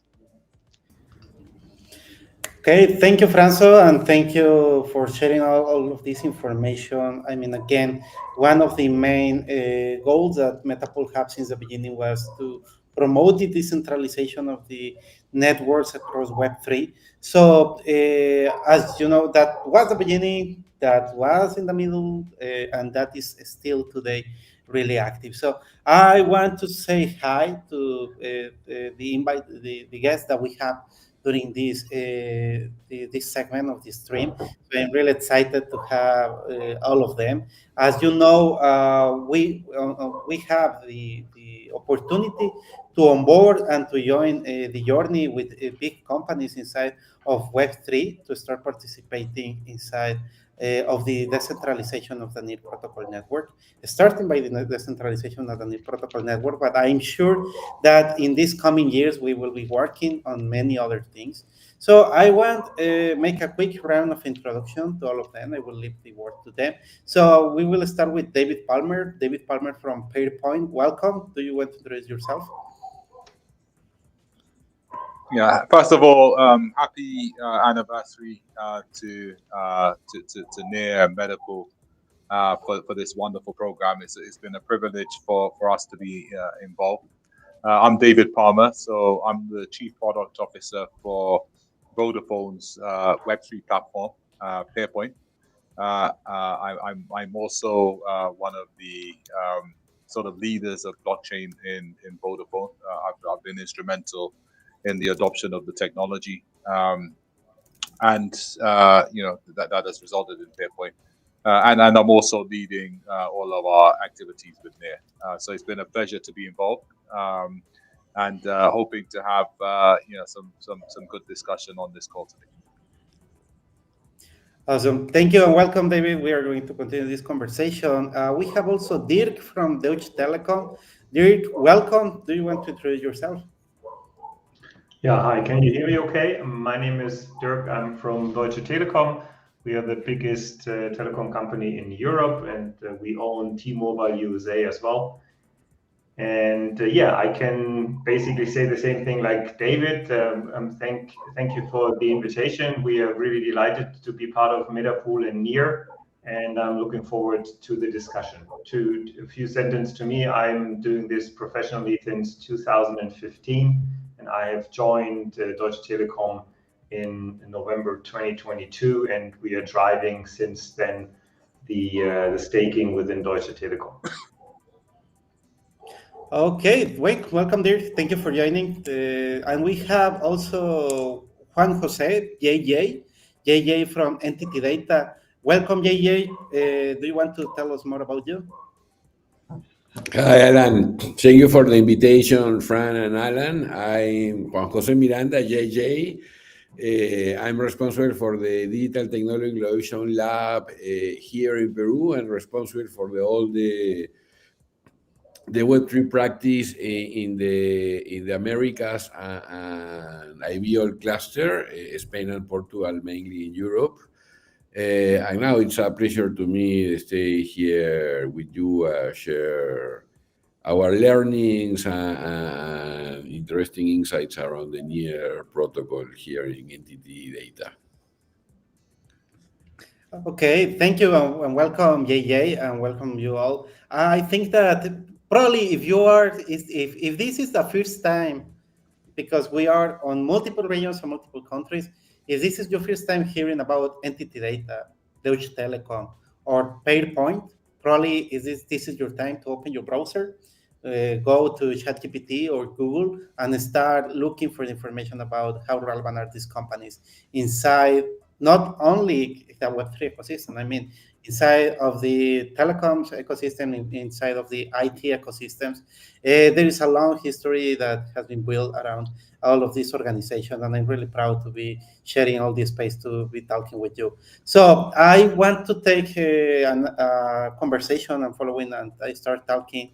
Probably on the past week has been made this, but I think it's worth all the audience that we have right now to start talking why your organization chose to become part of Web3.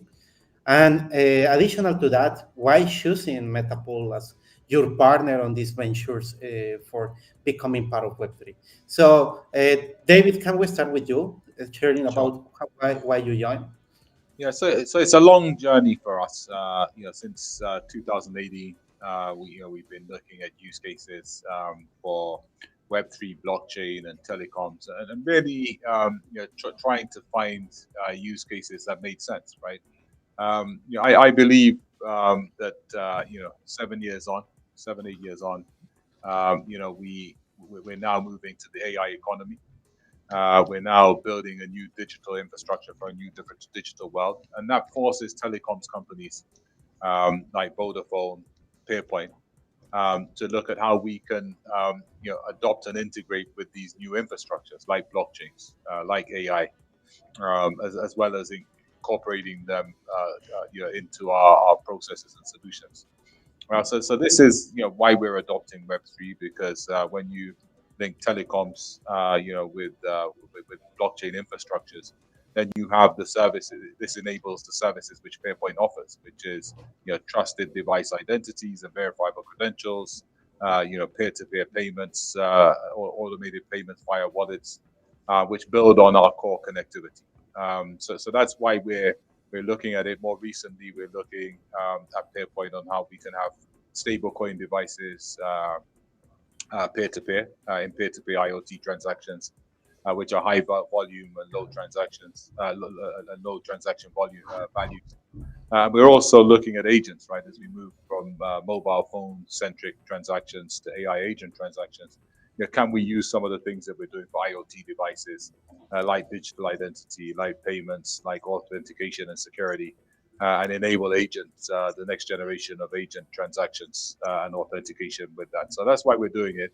Metapool for us, fulfills a lot of the criteria. So listed on the major exchanges, a big protocol with a high market cap. But more importantly, it's a protocol we feel we can build things with, right? So building this new digital infrastructure for a new digital world involves working with protocols like NEAR and Metapool, so that we can build our use cases and applications. And the move by NEAR to involve AI is critical for us, right? Because then that forms a bridge between blockchain, AI, and telecoms, right? So those are the sort of things that are important for us, as well as the fact that we see NEAR and the Metapool initiative as having a very healthy pipeline, a very healthy vision, so that we can grow together in this journey, right? It's not just about where you are now, but what we're looking for is where you're going to be in 10 years, right? And are you gonna have grown, in a way that will allow us to grow with you, and vice versa. So that's sort of in a long-winded way of saying that we're excited about this, but more importantly, we are selective about who we work with. We do have a global brand to protect, and we feel that your protocol meets the criteria. Awesome. Probably just a fact here in the middle. I think that, Metapool since the beginning has been conceptualized as a decentralized autonomous organization. And right now, NIR Protocol is putting all the efforts on creating their own governance through House of Stake, the new effort that is made for driving the governance inside of NIR. And more than that, we are collaborating also with NIR on creating AI agents for decentralized governance. So that's something that probably is not part of this conversation, but it's also something in which we are working on, and is part of what is trending inside of the whole IT ecosystem, how we can make our life more easy creating agents for Web3.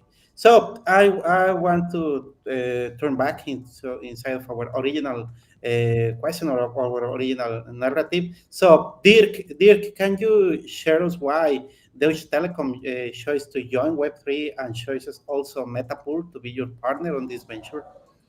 Sure, I can do. I just wanted to say shout out to JJ. I've been to your wonderful country a couple of months back. I really enjoyed it. I personally, my favorite is Arequipa. I don't know where you're located, but I loved the town of Arequipa. What a beautiful, tiny, white town. It was awesome. Sorry, I guys. live about Arequipa is so nice. The Misty Volcan, and it's amazing gastronomy, and it's very nice. Arequipa is for me amazing. In Arequipa, the best computer scientist engineering is from Arequipa here in Peru, because we have a lot of universities around computer science in only Arequipa. It's very nice, very interesting. Okay. So I just wanted to get that off my chest. So coming back to your question, Elaine, of course, I'm sorry for the personal insight.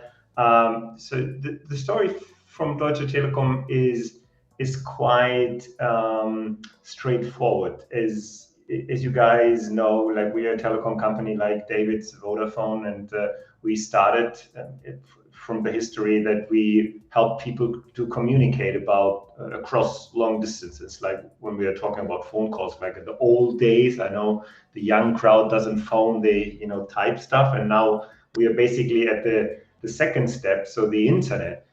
When the internet broke in the 90s, basically, the Deutsche Telekom says, okay, now it's not speech which is transported over long distances. Now it's data. And so when Web3 hit, and it's about trust and to transfer value from A to B across long distances, we from Deutsche Telekom thought this is basically down our alley, and we want to try and we want to have a look in it. And one thing we generally do when we talk to projects we want to support basically is, are there any real time use cases possible? So do we see some stuff which we can use within our like basic operations of Deutsche Telekom? If something is promising as metapool/near, we decide to join you along the way and support you guys and see if some stuff comes up which we can actually execute within Deutsche Telekom as a company. So that basically is it in a nutshell. So we stick to our promise to support communication from human beings across broad distances, whether it's being a speech, data, or value. How I always feel like we learn a lot from all of the organization and all the people and companies that we met. It's awesome all what you're sharing, Dirk. And so thank you for sharing all of these thoughts. So thank you for choosing us, and we hope that we can continue working on things together. So JJ, I want to jump into you and the same question. Why joining Web3, and more than that, why choosing us as your partner? Yeah. For me, it's a very interesting ecosystem. Web3. I'm involved in the blockchain and Web3 ecosystem from 2011, and in entity data from 2019. And I'm responsible for all the Web3 practice here in entity data. We are a big consultancy IT company. We are in 60 countries. Entity Data is a Japanese company. It's a Nippon Telegraph and Telecom Data. We are the technological arm of the entity group.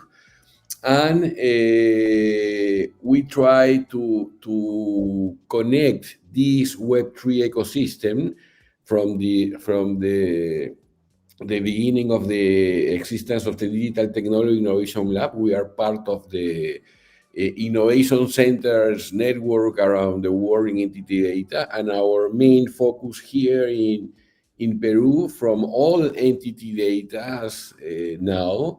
It's a blockchain, distributed layer technologies, Web3, and crypto economy.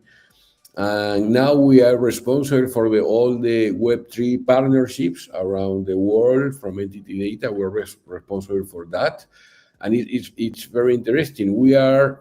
When I came to entity data in 2019, we are put a lot of focus in a self-sovereign identity.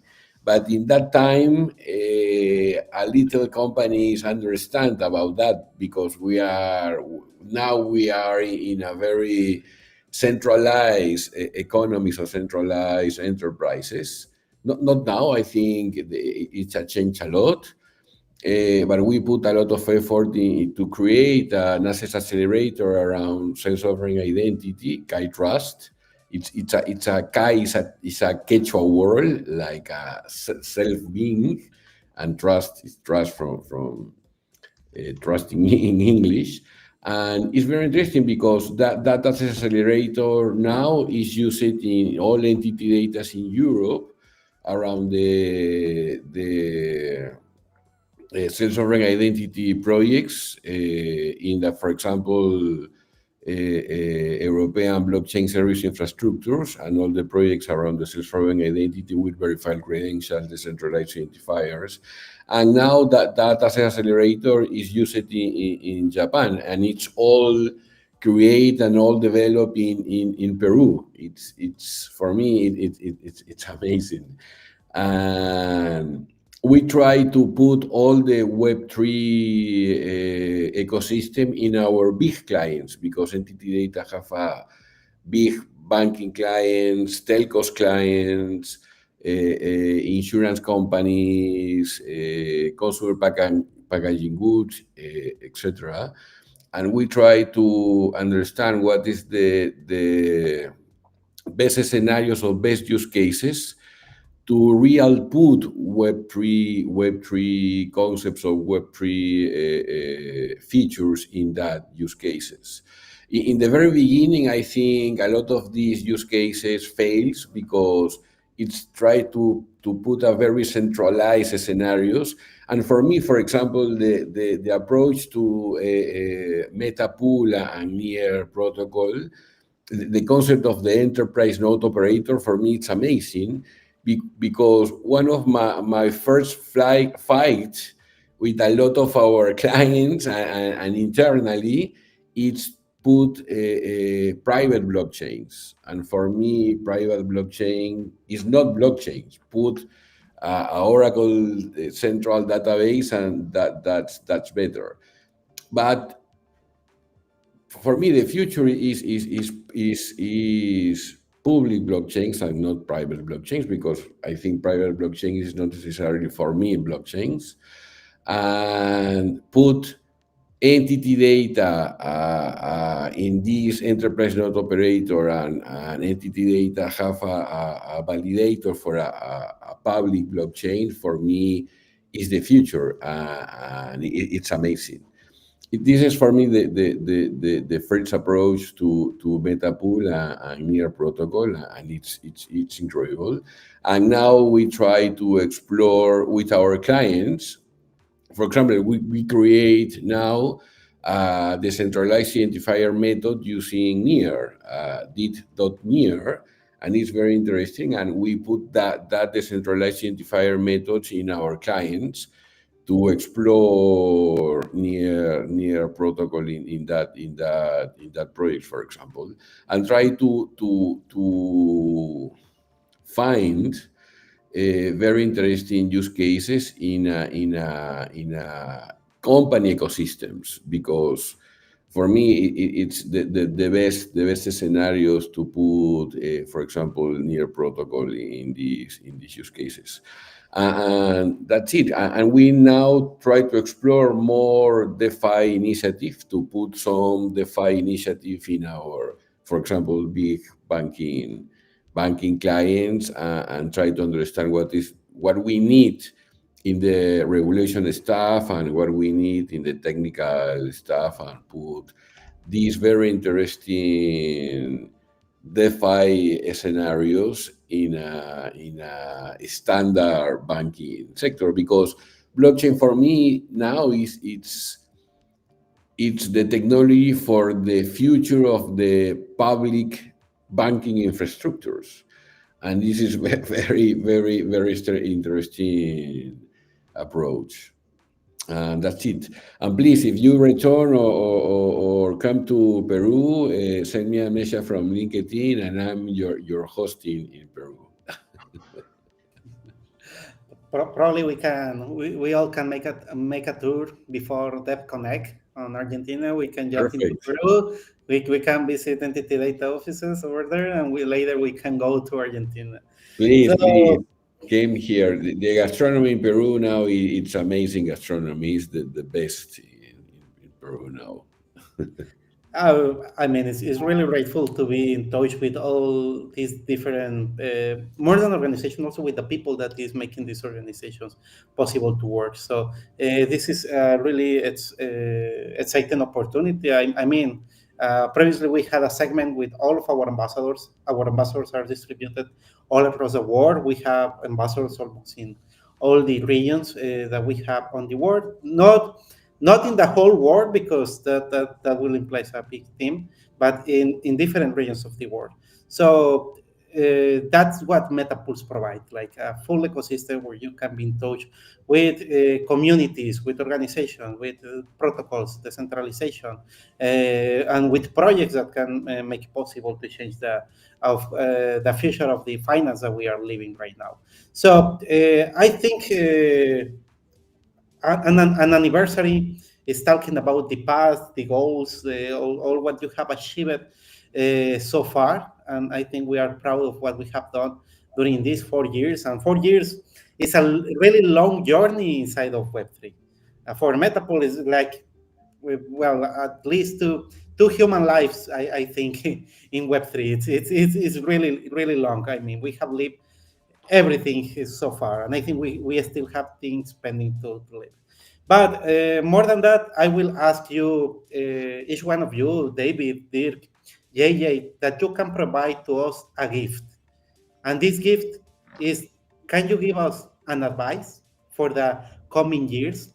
I know that you have a long experience on all of you have done on each of your organizations, but this gift is an advice to us as a DeFi protocol, as a decentralized autonomous organization that is working on Web3, that is looking to provide decentralized infrastructure for many other organizations and people that are willing to join Web3. What advice can you give to us? David, can you start? You're mute. Probably your device. So sorry, yeah. My advice would be set yourself up for scale, right? It's all about partnerships. It's all about how you work with existing infrastructures. So Web3 blockchain can't exist on its own, right? It's going to, the recipe for success and scale going forwards is how Web3 protocols, AI protocols, cloud,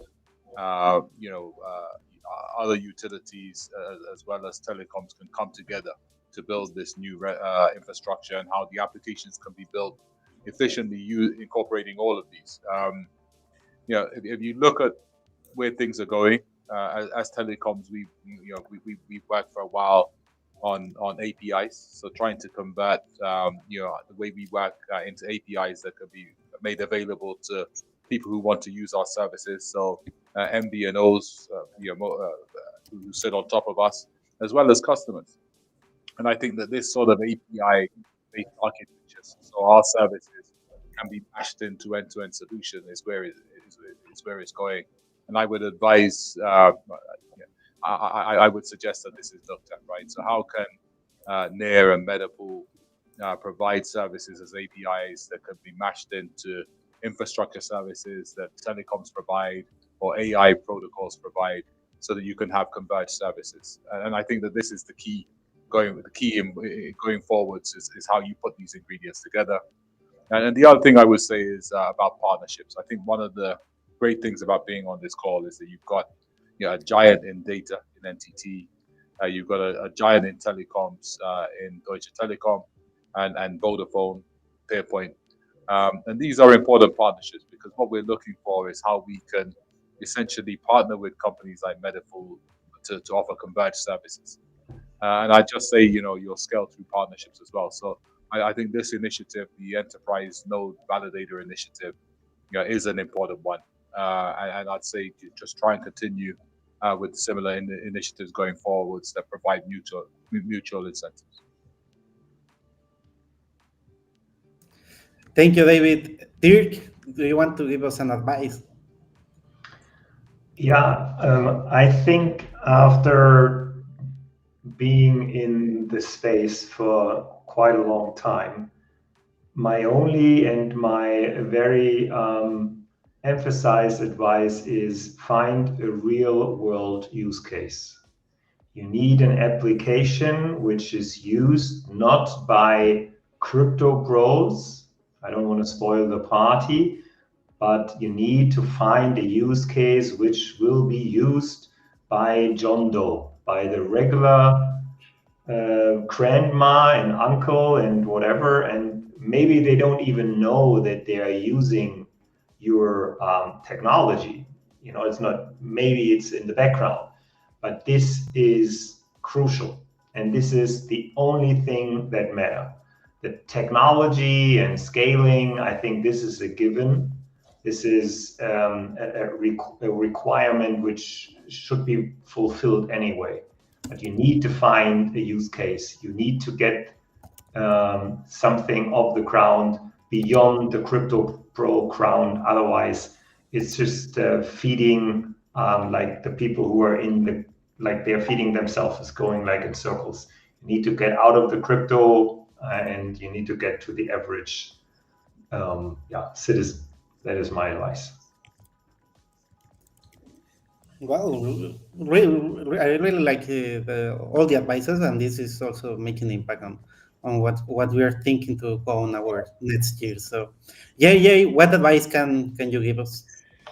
Yeah, I agree with all the advice given. I would only add, for me, we need in these distributed scenarios or in these Web3 ecosystems, we need trusted anchors, off-chain trusted anchors. And for me, that understand that it's very important, because that off-chain trusted anchors is very important for all the Web3 scenarios. For example, the issuers from the verified credentials is a trusted anchors, off-chain trusted anchors, or the new enterprises or new startups, or the old enterprises trying to adapt to this new distributed world, and it's not for all, that's true,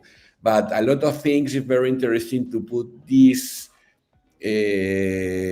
feature from distributed scenarios, and we need that off-chain trusted anchors, and that off-chain trusted anchors need to understand, Dirk say very well, that use cases to use these type of technologies in a very efficient way. And for me, this type of technologies try to remove friction in this digital world. And it's true, the end users don't need to understand the technology, only use that technology in a very frictionless way. And this is our task. This is our main goals to the end users. And I think we are in the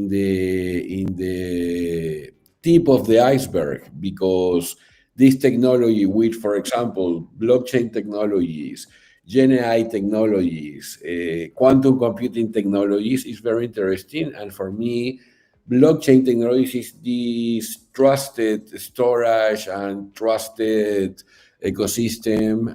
And for me, is the very beginning.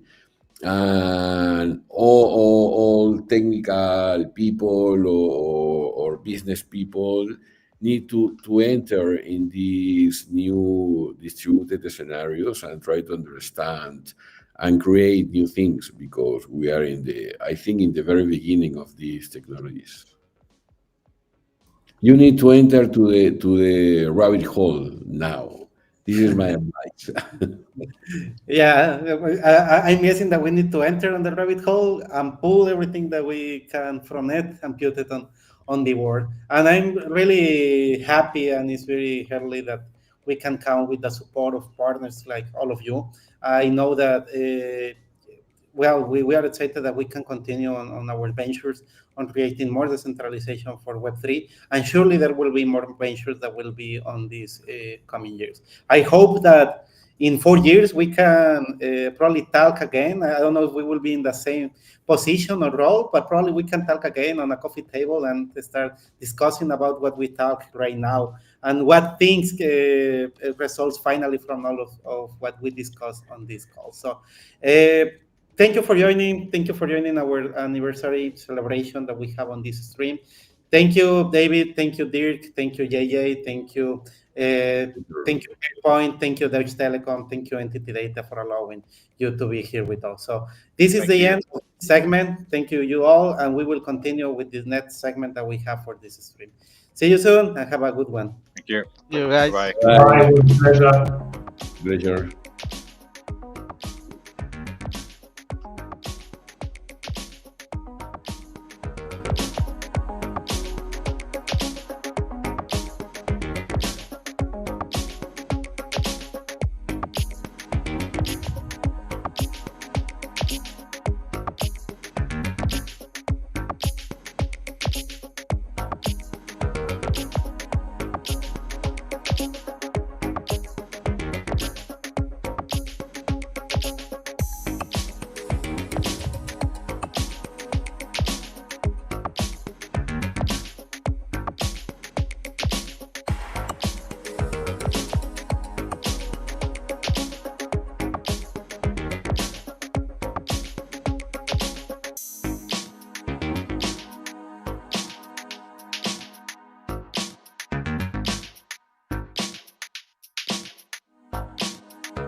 la vibra, con cielo vas. Este show solía la fiesta ya empezará. En el corazón de la TAM la esperanza renacerá. Luz de que hace magia, el cambio ya está.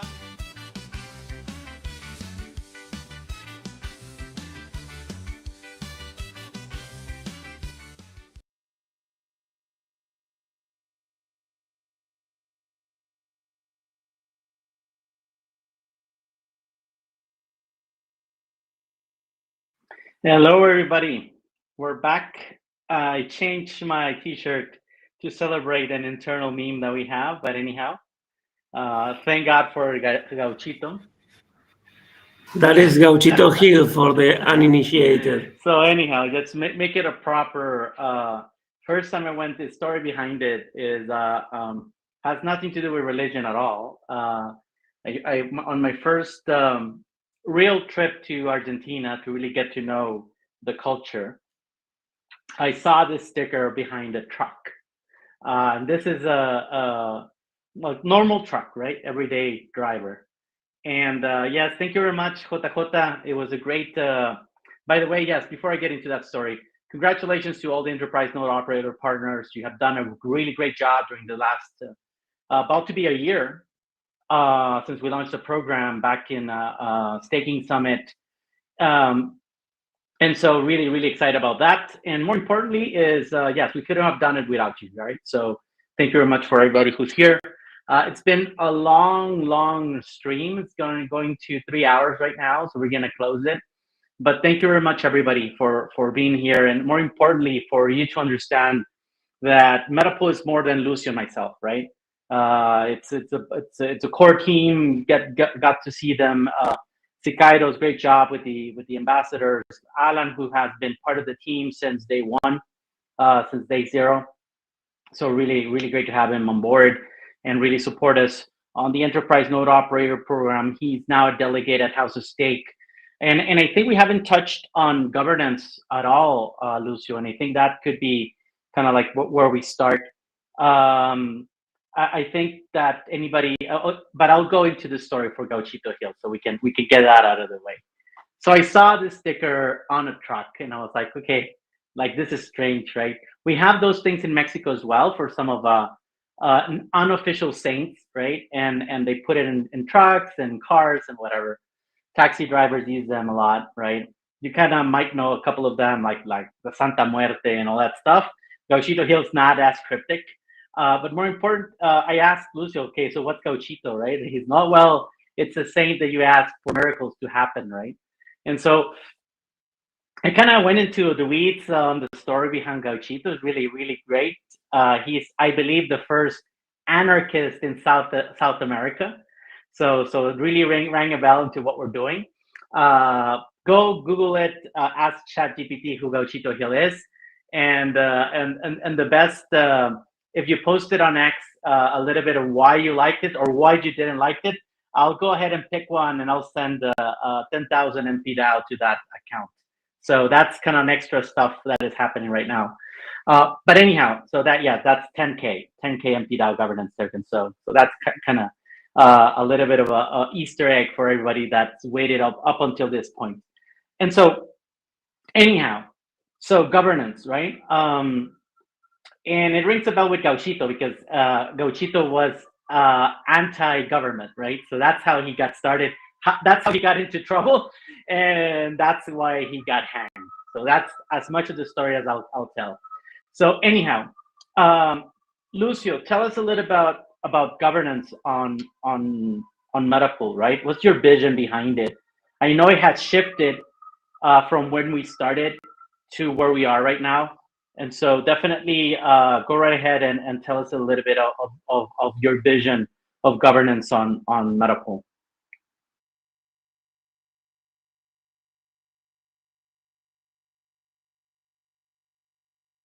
I think you're in mute, Lucio. Or maybe you have somebody eavesdropping on the live stream. But anyhow, so we'll wait for Lucio a little bit. So for us, I'll kickstart this, right? I was totally naive when I started on governance on DAOs. I think the first DAO that I really got some information on was basically the DAO hack that Ethereum had, right? And that goes to show that there's a lot of unknowns when you are about to launch a decentralized autonomous organizations. Shout out to Parabuilders in the house. Thank you very much for coming. Muito obrigado por estar en esta transmisión. Folks from beautiful Brazil. And so I kind of went into the weeds into it, really not understanding what is the commitment when launching a protocol on top of a DAO. And luckily for us, Near has the right infrastructure, right? And a shout out to House of Stake representatives and House of Stake users.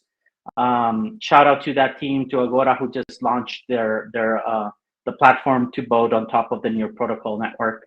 But that back in the day, it was AstroDAO.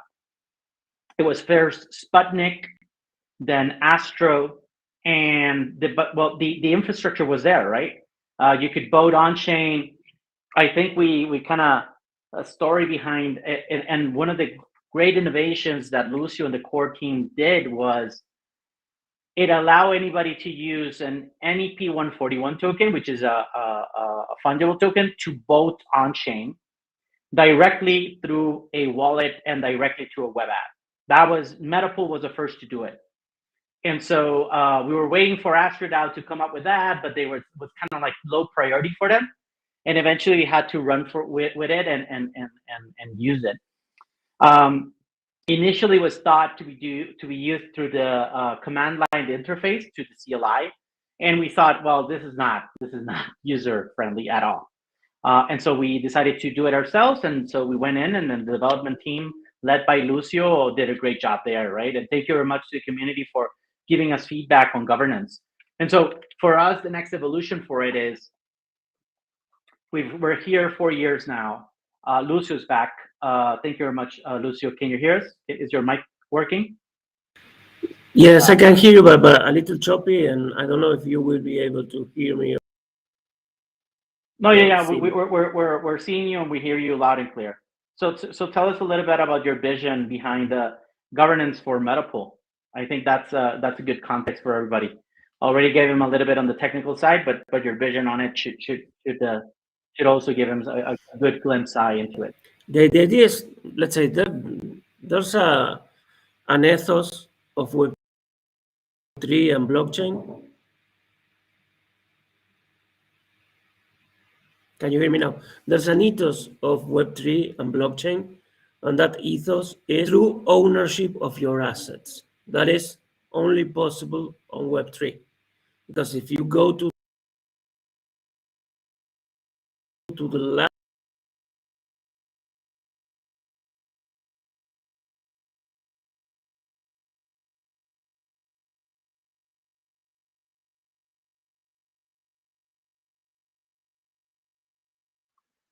Yeah, we lost Lucio, so just bear with us on this. Yes, and piggybacking on what he said, right? And I think that's the first thing that got me hooked, right? It is, can we build a platform? Can we build a protocol where users retain most of the value, where the governance participants are owners of the protocol, and we set out to with that milestone. We set out to build it. We've been very transparent on the difficulty of launching this and building this, and it hasn't gone through without us failing sometimes, right? We build products such as Meta Bonds, right, and the Launchpad as well, Meta Yield, and so we kind of went through this process of understanding more the technology, what works, what doesn't. In the case of governance, we were quite we took our time, right? Shout out to Zilly, to Tab, Shosan as well, Alpha. I think Devin Best as well.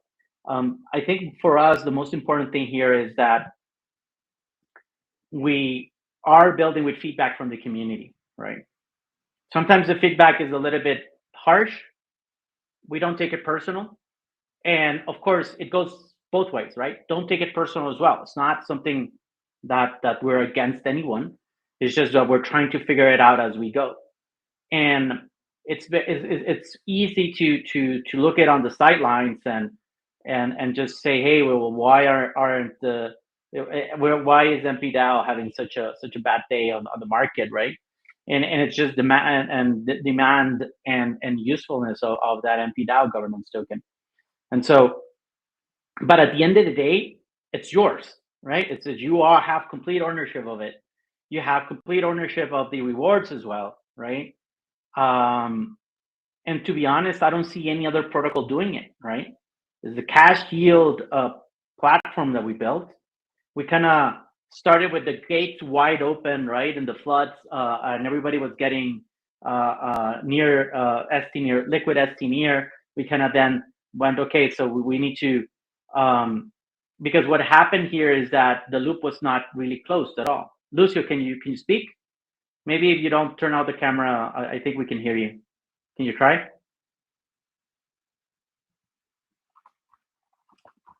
Okay, I think he's still having some issues.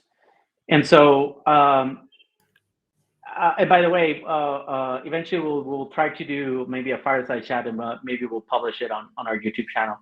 And so what happens here is we're trying to figure it out, right? Be sustainable, be as putting users front and center, right? Allowing them to accrue all of the all of the value, to be honest, and just take it one step at a time. We did a bunch of and here is a shout out to Franzo and to Alan as well, who've done a great job at running different grants programs, Cibeles as well, and Pablo from the operations side. And I think it goes to show that we have done our fair share of trying to nurture growth in many aspects, right? We gave out grants with little results, to be honest. And then I saw Kevin Owaki from Gitcoin just tweet out saying, hey, yes, 90% of grants go nowhere, but some of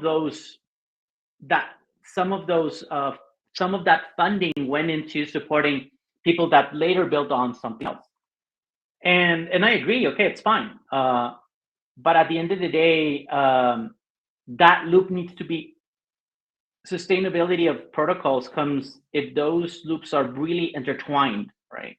And we really, when we first started, it wasn't there, right?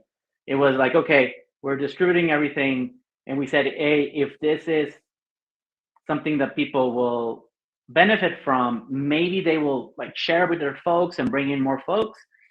But then that didn't really happen, right? And this goes to, and this is the human nature as well, right? It's like, if you got an oasis, you find an oasis, and are you going to share the water with everybody? But sometimes that doesn't happen, right? Even though the mechanics were there in order to make it sustainable, right? And so we went back to the drawing board, say, okay, what's next, right? If we're not going to bring in more people, then we need to ready for it, right? And so I think that's something that we need to understand and try to look it over. Hey, Thiago, how are you doing, my friend? Very good. I'm so excited. I see a lot of Brazilian people here. Yeah, great. It's the great people to see the whole Brazilian armada here, man. Yes, sorry, I see Brazilian people. I am the Brazilian cat, right? So I start to speak with everyone. So GM, EPS GM for you guys right now. My name is Thiago. I'm from core team for Metapool. So glad to be here, to be honest. It's my second year who I've been participating of this event and see what you have built in the last 2 years. We know what we have done here, right, Claude? Yes, exactly. And I think I'm going to finish up the story, and then we can go into community, which I think it's where it's at, right? And so we built this platform now this next evolution of it is, okay, so how do we intertwine this into value creation for participants?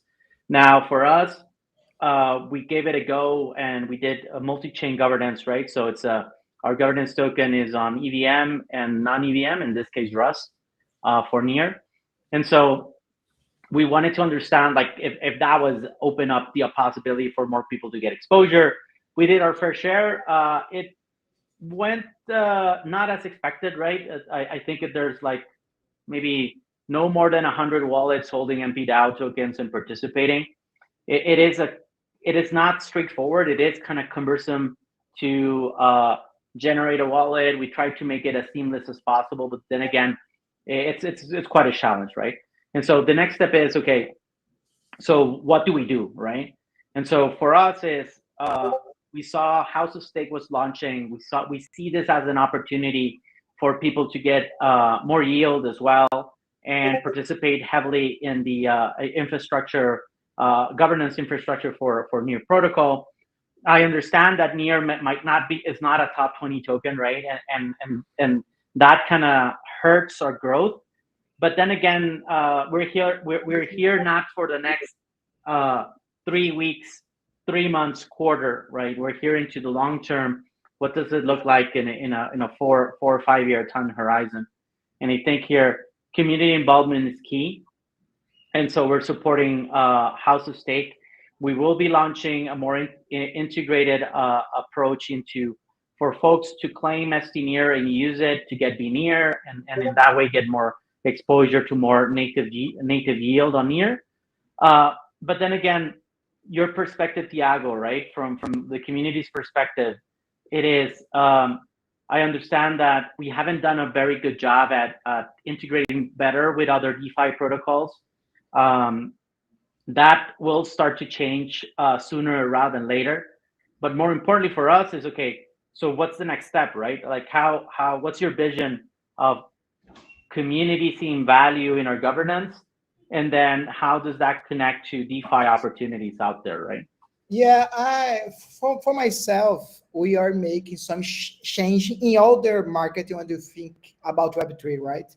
We need to change the position of the user to be more active than passive, right? So, and that's late. We have late a little bit to understand that, right? So when we have a product like a MetaPool, who we have a governance there, everything who needs to change, you ask for your community. This is the first steps of the education, right? The people yet don't understand that if you go more active in the governance and you support all the team to take the best choice, the protocol grows, the money they invest in here grows, right? And really we feel like a part of being a part of, right? I think here, including in Latin America, I think we have a culture of hermanos, something like that, right? Who support us to grow together, right? And that is what we are trying to bring that for Web3, right? It's the ground what we have right now to make the seed growth, right? So MetaPool for me right now, when you think in a Latin America side, because I'm totally Latin America guy, right, is the first seed who in 1 or 2 years will grow so much for the big tree to and be the example, right? So this is what we have doing right now, and that's motivated me so much, right? So I don't know if the people remember, but MetaPool have created a lot of actions to make that happen, right? Senor Pool is one of that, right? How we can be closer from my community. Let's make a picture, a character, a person who show the community face, right? Why we need to be so serious all the time, right? So this is some things of actions we have done in the last 2 years, and what make us feel ourselves different, right? For Latin America, I have a certain, we are example here because we don't have OTDFI who have grown so much, right? Who have this space right now, who you are doing, right? With a lot of people of different places, right? And only to understand what you are growing or what you want to do in the near future, right? And to take the feedback, everything you have done before, right? So that is my perfect perspective, Claudio. Yes, thank you, thank you, and shout out to the team, right? I'm taking a little bit of a time here. Marcela has done a really great job at leading all marketing and communication, so shout out to her. Francisco has been here also from day zero, right? So thank you very much. What started as an ambassador is now part of the core team. Of course, Brian, Tiago, yourself, right? So there's also Augusto, Maximiliano, Agustin, all the dev teams, Rodrigo, Daniel, also of course Lucio, who's leading all of that, right? We got also Kun, who's part of it as well. Gala, that has recently joined us as well. And so it's a team effort, and we take feedback really seriously. There you go, Brian. Thank you very much for coming in here, man. Looking all sharp as always. How's everything? Hi everyone, so happy to be here. I'm with Mr. Poole here. I'm on Medellin this time. I have been meeting some really nice communities here, some crypto events as well.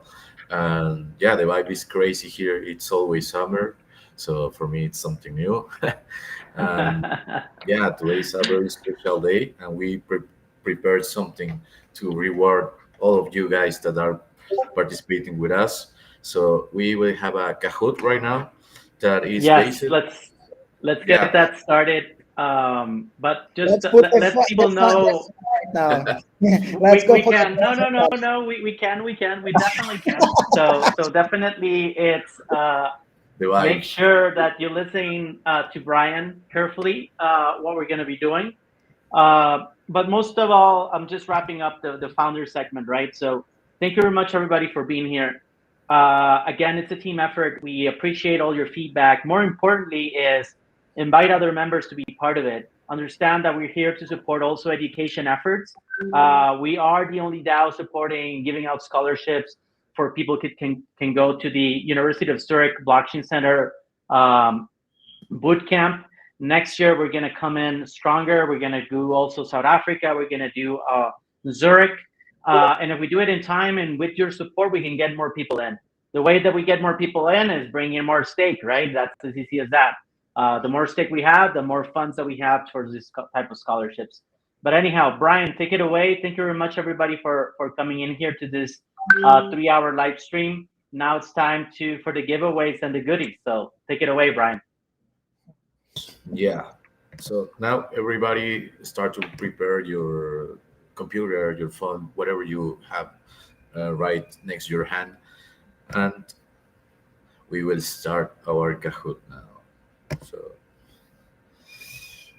pay attention to the code that will appear here. So this is the code 850.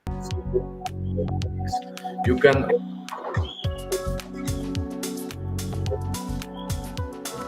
please make sure to choose your wallet as your name so we can send you the reward when you win. If you don't do this, you will probably will not be able to get the prize. So make sure to put your wallet name in your participant name here. So let's wait for people to come. I will be sending the link also.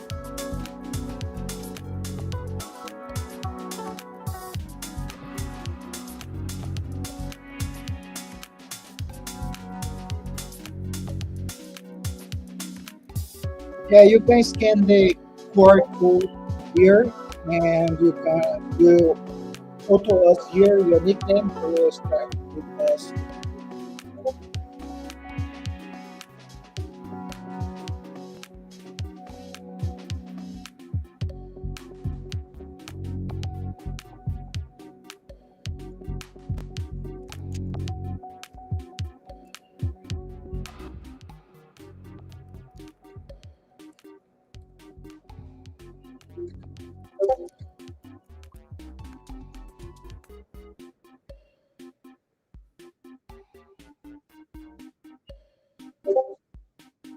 So great. A lot of people joining. Make sure to do it fast. We will not have much time to wait. So to start to jump here. We also share the link so you can click there so it's more easier. You don't need to install anything, just go to the web and you will be able to handle. We also make sure that you will be able to check the questions in your phone instead of other Kahoots. We think on that, so don't worry at all to watch this screen. So you will be able to watch on your phone. So yeah, the questions are easy for a metapooler, for a true metapooler, but maybe could be a challenge for new ones. So yeah, but also the people who paid attention and maybe is new uh, and take notes about the senior pool codes will take advantage. So make sure of that. We sent almost like 4 different codes, so that will be a game changer in this game. If you maybe have 2 or 3, you will be able to flip another position and maybe win. Maybe that will be your key to win. So also remember that the more quick your answers are, the more points you get, but only if the answer is correct. So if not, you will not get, no matters how quick you are. So I think we will wait only 30 seconds more and we will start because a lot of people is here. So crazy. My screen is full of names. Why I think have some bots here? Have people? It's not possible to have bots in a Kahoot, right? Yeah, I think that's pretty hard.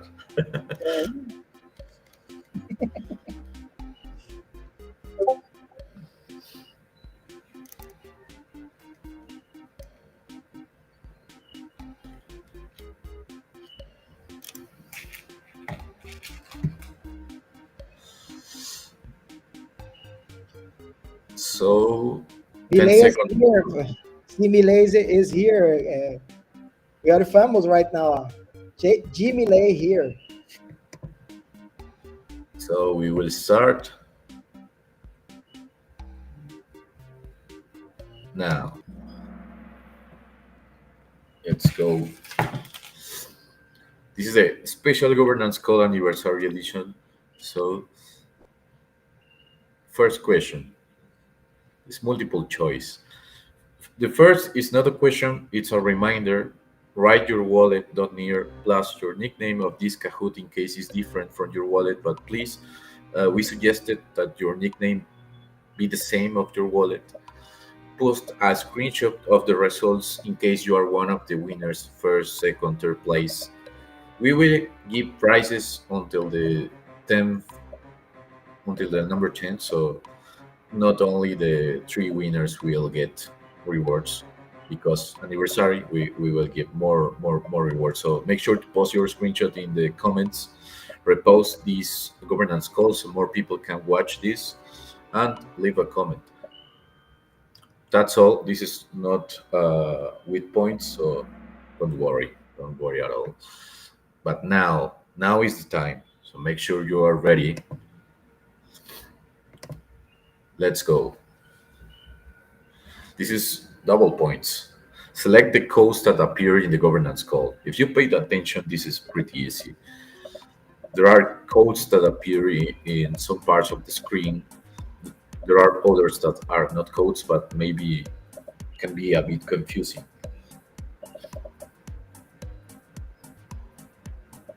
So that's the challenge. You have chosen the music as very good. This is like hypnotic, right? Yeah. So great. The codes, there are 2 codes that appear in this section near all-time high. That it's something that we will love to watch soon, and mpDAO Maxi, because we believe on the long term on this project. So yeah, let's go. How is going the leaderboard? Leftos goes first place, but pretty close with the second place and third place. So guys, this was just the first question. Don't let you down. Keep going. You will have the opportunity to jump some positions. Let's go to the next question. Which tokens were distributed as rewards to active voters post MPIP 15? This could be a bit tricky, but it's pretty easy if you are an active member. Where is Parabuilders people right now? They need to go. Some of them need to go there. Let's go. Almost everyone. Yeah.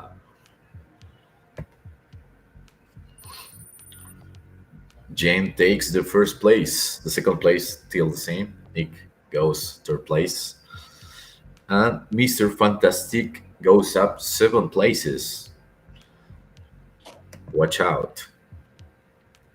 So what is the main purpose of the MPIP 18? It's pretty new. If you're paying attention to the multiple socials, you got this.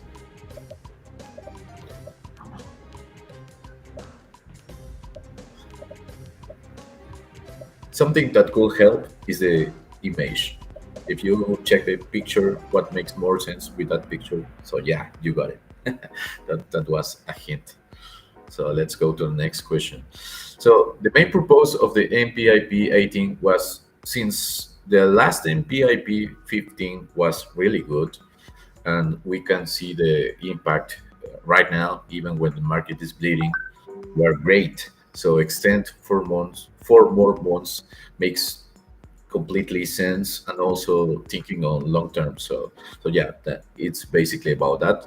You can comment in the governance section of Metapool, and you can add your feedbacks or ideas. So this is an open talk, as has always been. So governance is an effort of everyone, so make sure to participate. Let's go to the next question. Leptos has a nice streak with 4 answers correct. Congrats, man. Nick goes to the first place. Let's go. Next question. How many new validators join Node Studio? Or, well, operators, however you want to call it. We always mention that that's a special number for us, because this was the very first time we did this. Don't give more tips, Brian. Yeah. Let's go. Nice. 25 of you are paying attention. I'm happy for that. The people is really seeing all the numbers. This is amazing. Yeah, and also the color was another hint. Let's go to the next question. So Nick is with the first place. This is double points. What was the main goal of MPIP 15? It's your chance, Parabuilders. It's your chance.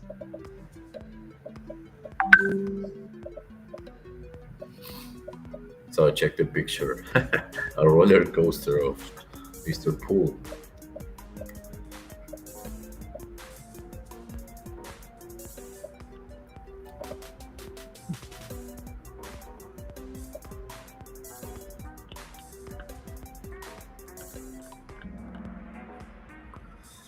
Almost everyone answered this correct, so that's great. Well, in some way, it increases participation by the community, not just validators. So maybe that's a misunderstood. So strangely, the token value through buybacks is something that really help mpDAO to catch more attention, and also for us, the holders, to get more opportunities for the future. So that's really great. So let's go to our next question. Nick, Sky, and Kushtobo in the first places. Clarita is really close, so watch out. Hanhi also close. Nice. 4 of these participants reach a streak. That's great. Let's go to the next question. This was the first code that appeared in this stream. What was the first code? There are codes here, but which one was first? This was easy. This was so easy. Yeah. Check Scooby-Doo. Oh, almost everyone failed on this one.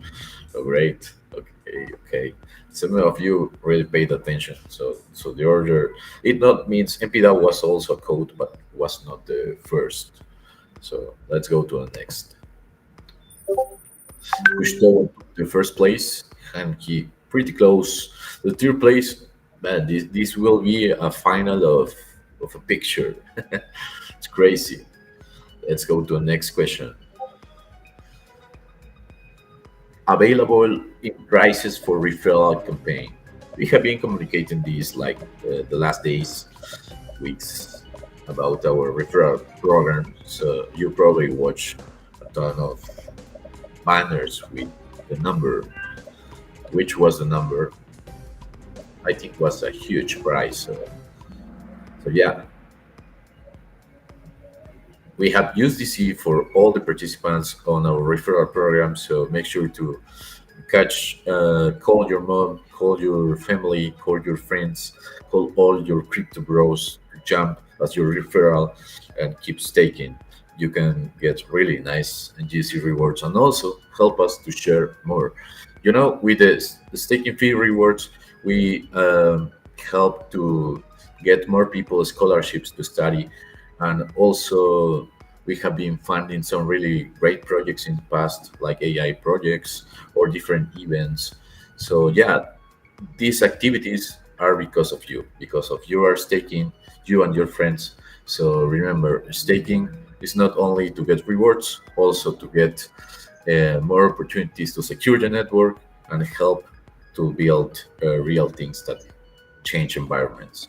So this is why we are here, and we still here these 4 years. So Gustavo goes to the first place, and his second place. These guys are are really fighting each other. It's crazy. Nick's still in the top, so cheers near. And Raul goes 6 places up. Come on, Raul, you could be the outsider. Let's go to the next question, the final one. So when is the MetaPulse anniversary celebrated? This was a gift. But maybe could be some trick there. Yeah, I have some trick. So check that amazing picture of Mr. Poole as one of the Fantastic Four. Great to fall in the trick. Sorry, guys. So let's check the winners. Take a picture of this moment. Lucalo took the 3rd place. Hanky was 2nd place, very strong 2nd place, honestly. And Gustavo took the 1st place. Congrats, Gustavo and Hanky, for being very active with us, paid attention, and get the correct answers. But guys, don't worry. If you are part of the first 10 places, just drop a comment, post a screenshot of your place, and repost this governance call, and we will contact you or send a ticket to our Discord, and we will give you your prize, because the first 10 will be getting some rewards. So yeah, that's all from the Kahoot. Thanks everybody for participating with us. I really had a nice and fun time. And let's see, is Mr. Poole with us? some words from you, Thiago, and Mr. Poole. Some words you want to share with the winners.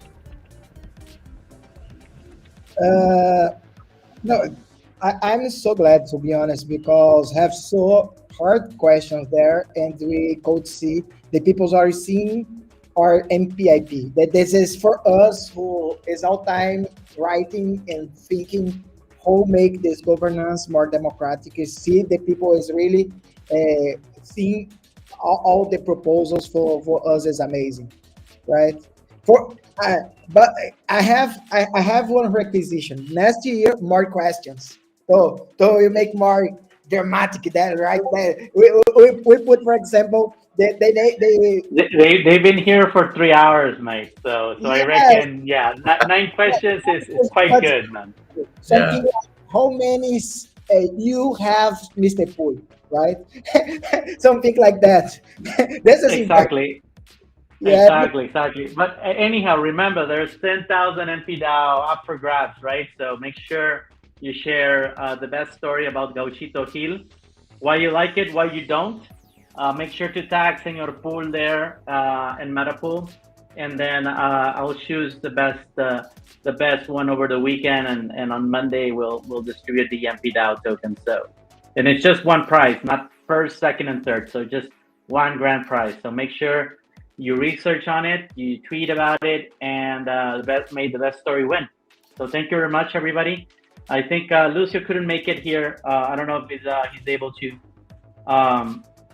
But anyhow, let's just yeah, no, he's not here. So anyhow, that's things that happen when you're traveling a little bit. But anyhow, glad to have him on the first segment. And thank you very much, Thiago. Thank you very much, Brian, for all the support. Marcela, again, thank you very much for setting this wonderful agenda and getting everybody here. We kind of hit an all-time high on folks that were on X, so really happy about it. So again, thank you. It's been a privilege to be at the forefront of this amazing project with such amazing people. There's more to come. Definitely for us, we are supporting new protocols soon. There's going to be a couple of good announcements and partnerships that are on the works. So as always, we keep on building, keep on staking. Thank you very much for joining us in this incredible multi-chain liquid staking journey. And up until next time. So thank you very much, everybody. Hasta pronto. Muito obrigado a todos los que nos están escuchando desde Brasil, a todos los que están ahorita en Latinoamérica. Muchas gracias también. Todo el apoyo por estar ahí con nosotros en las buenas, en las malas. Hemos estado, este año ha sido uno de celebrarse y sufrirse a veces, pero sobre todo aquí venimos a celebrar y compartir esto con todos ustedes. Entonces, hasta la siguiente. Thank you very much, everybody. Good night, good evening, good day, and until next time. Ciao, ciao.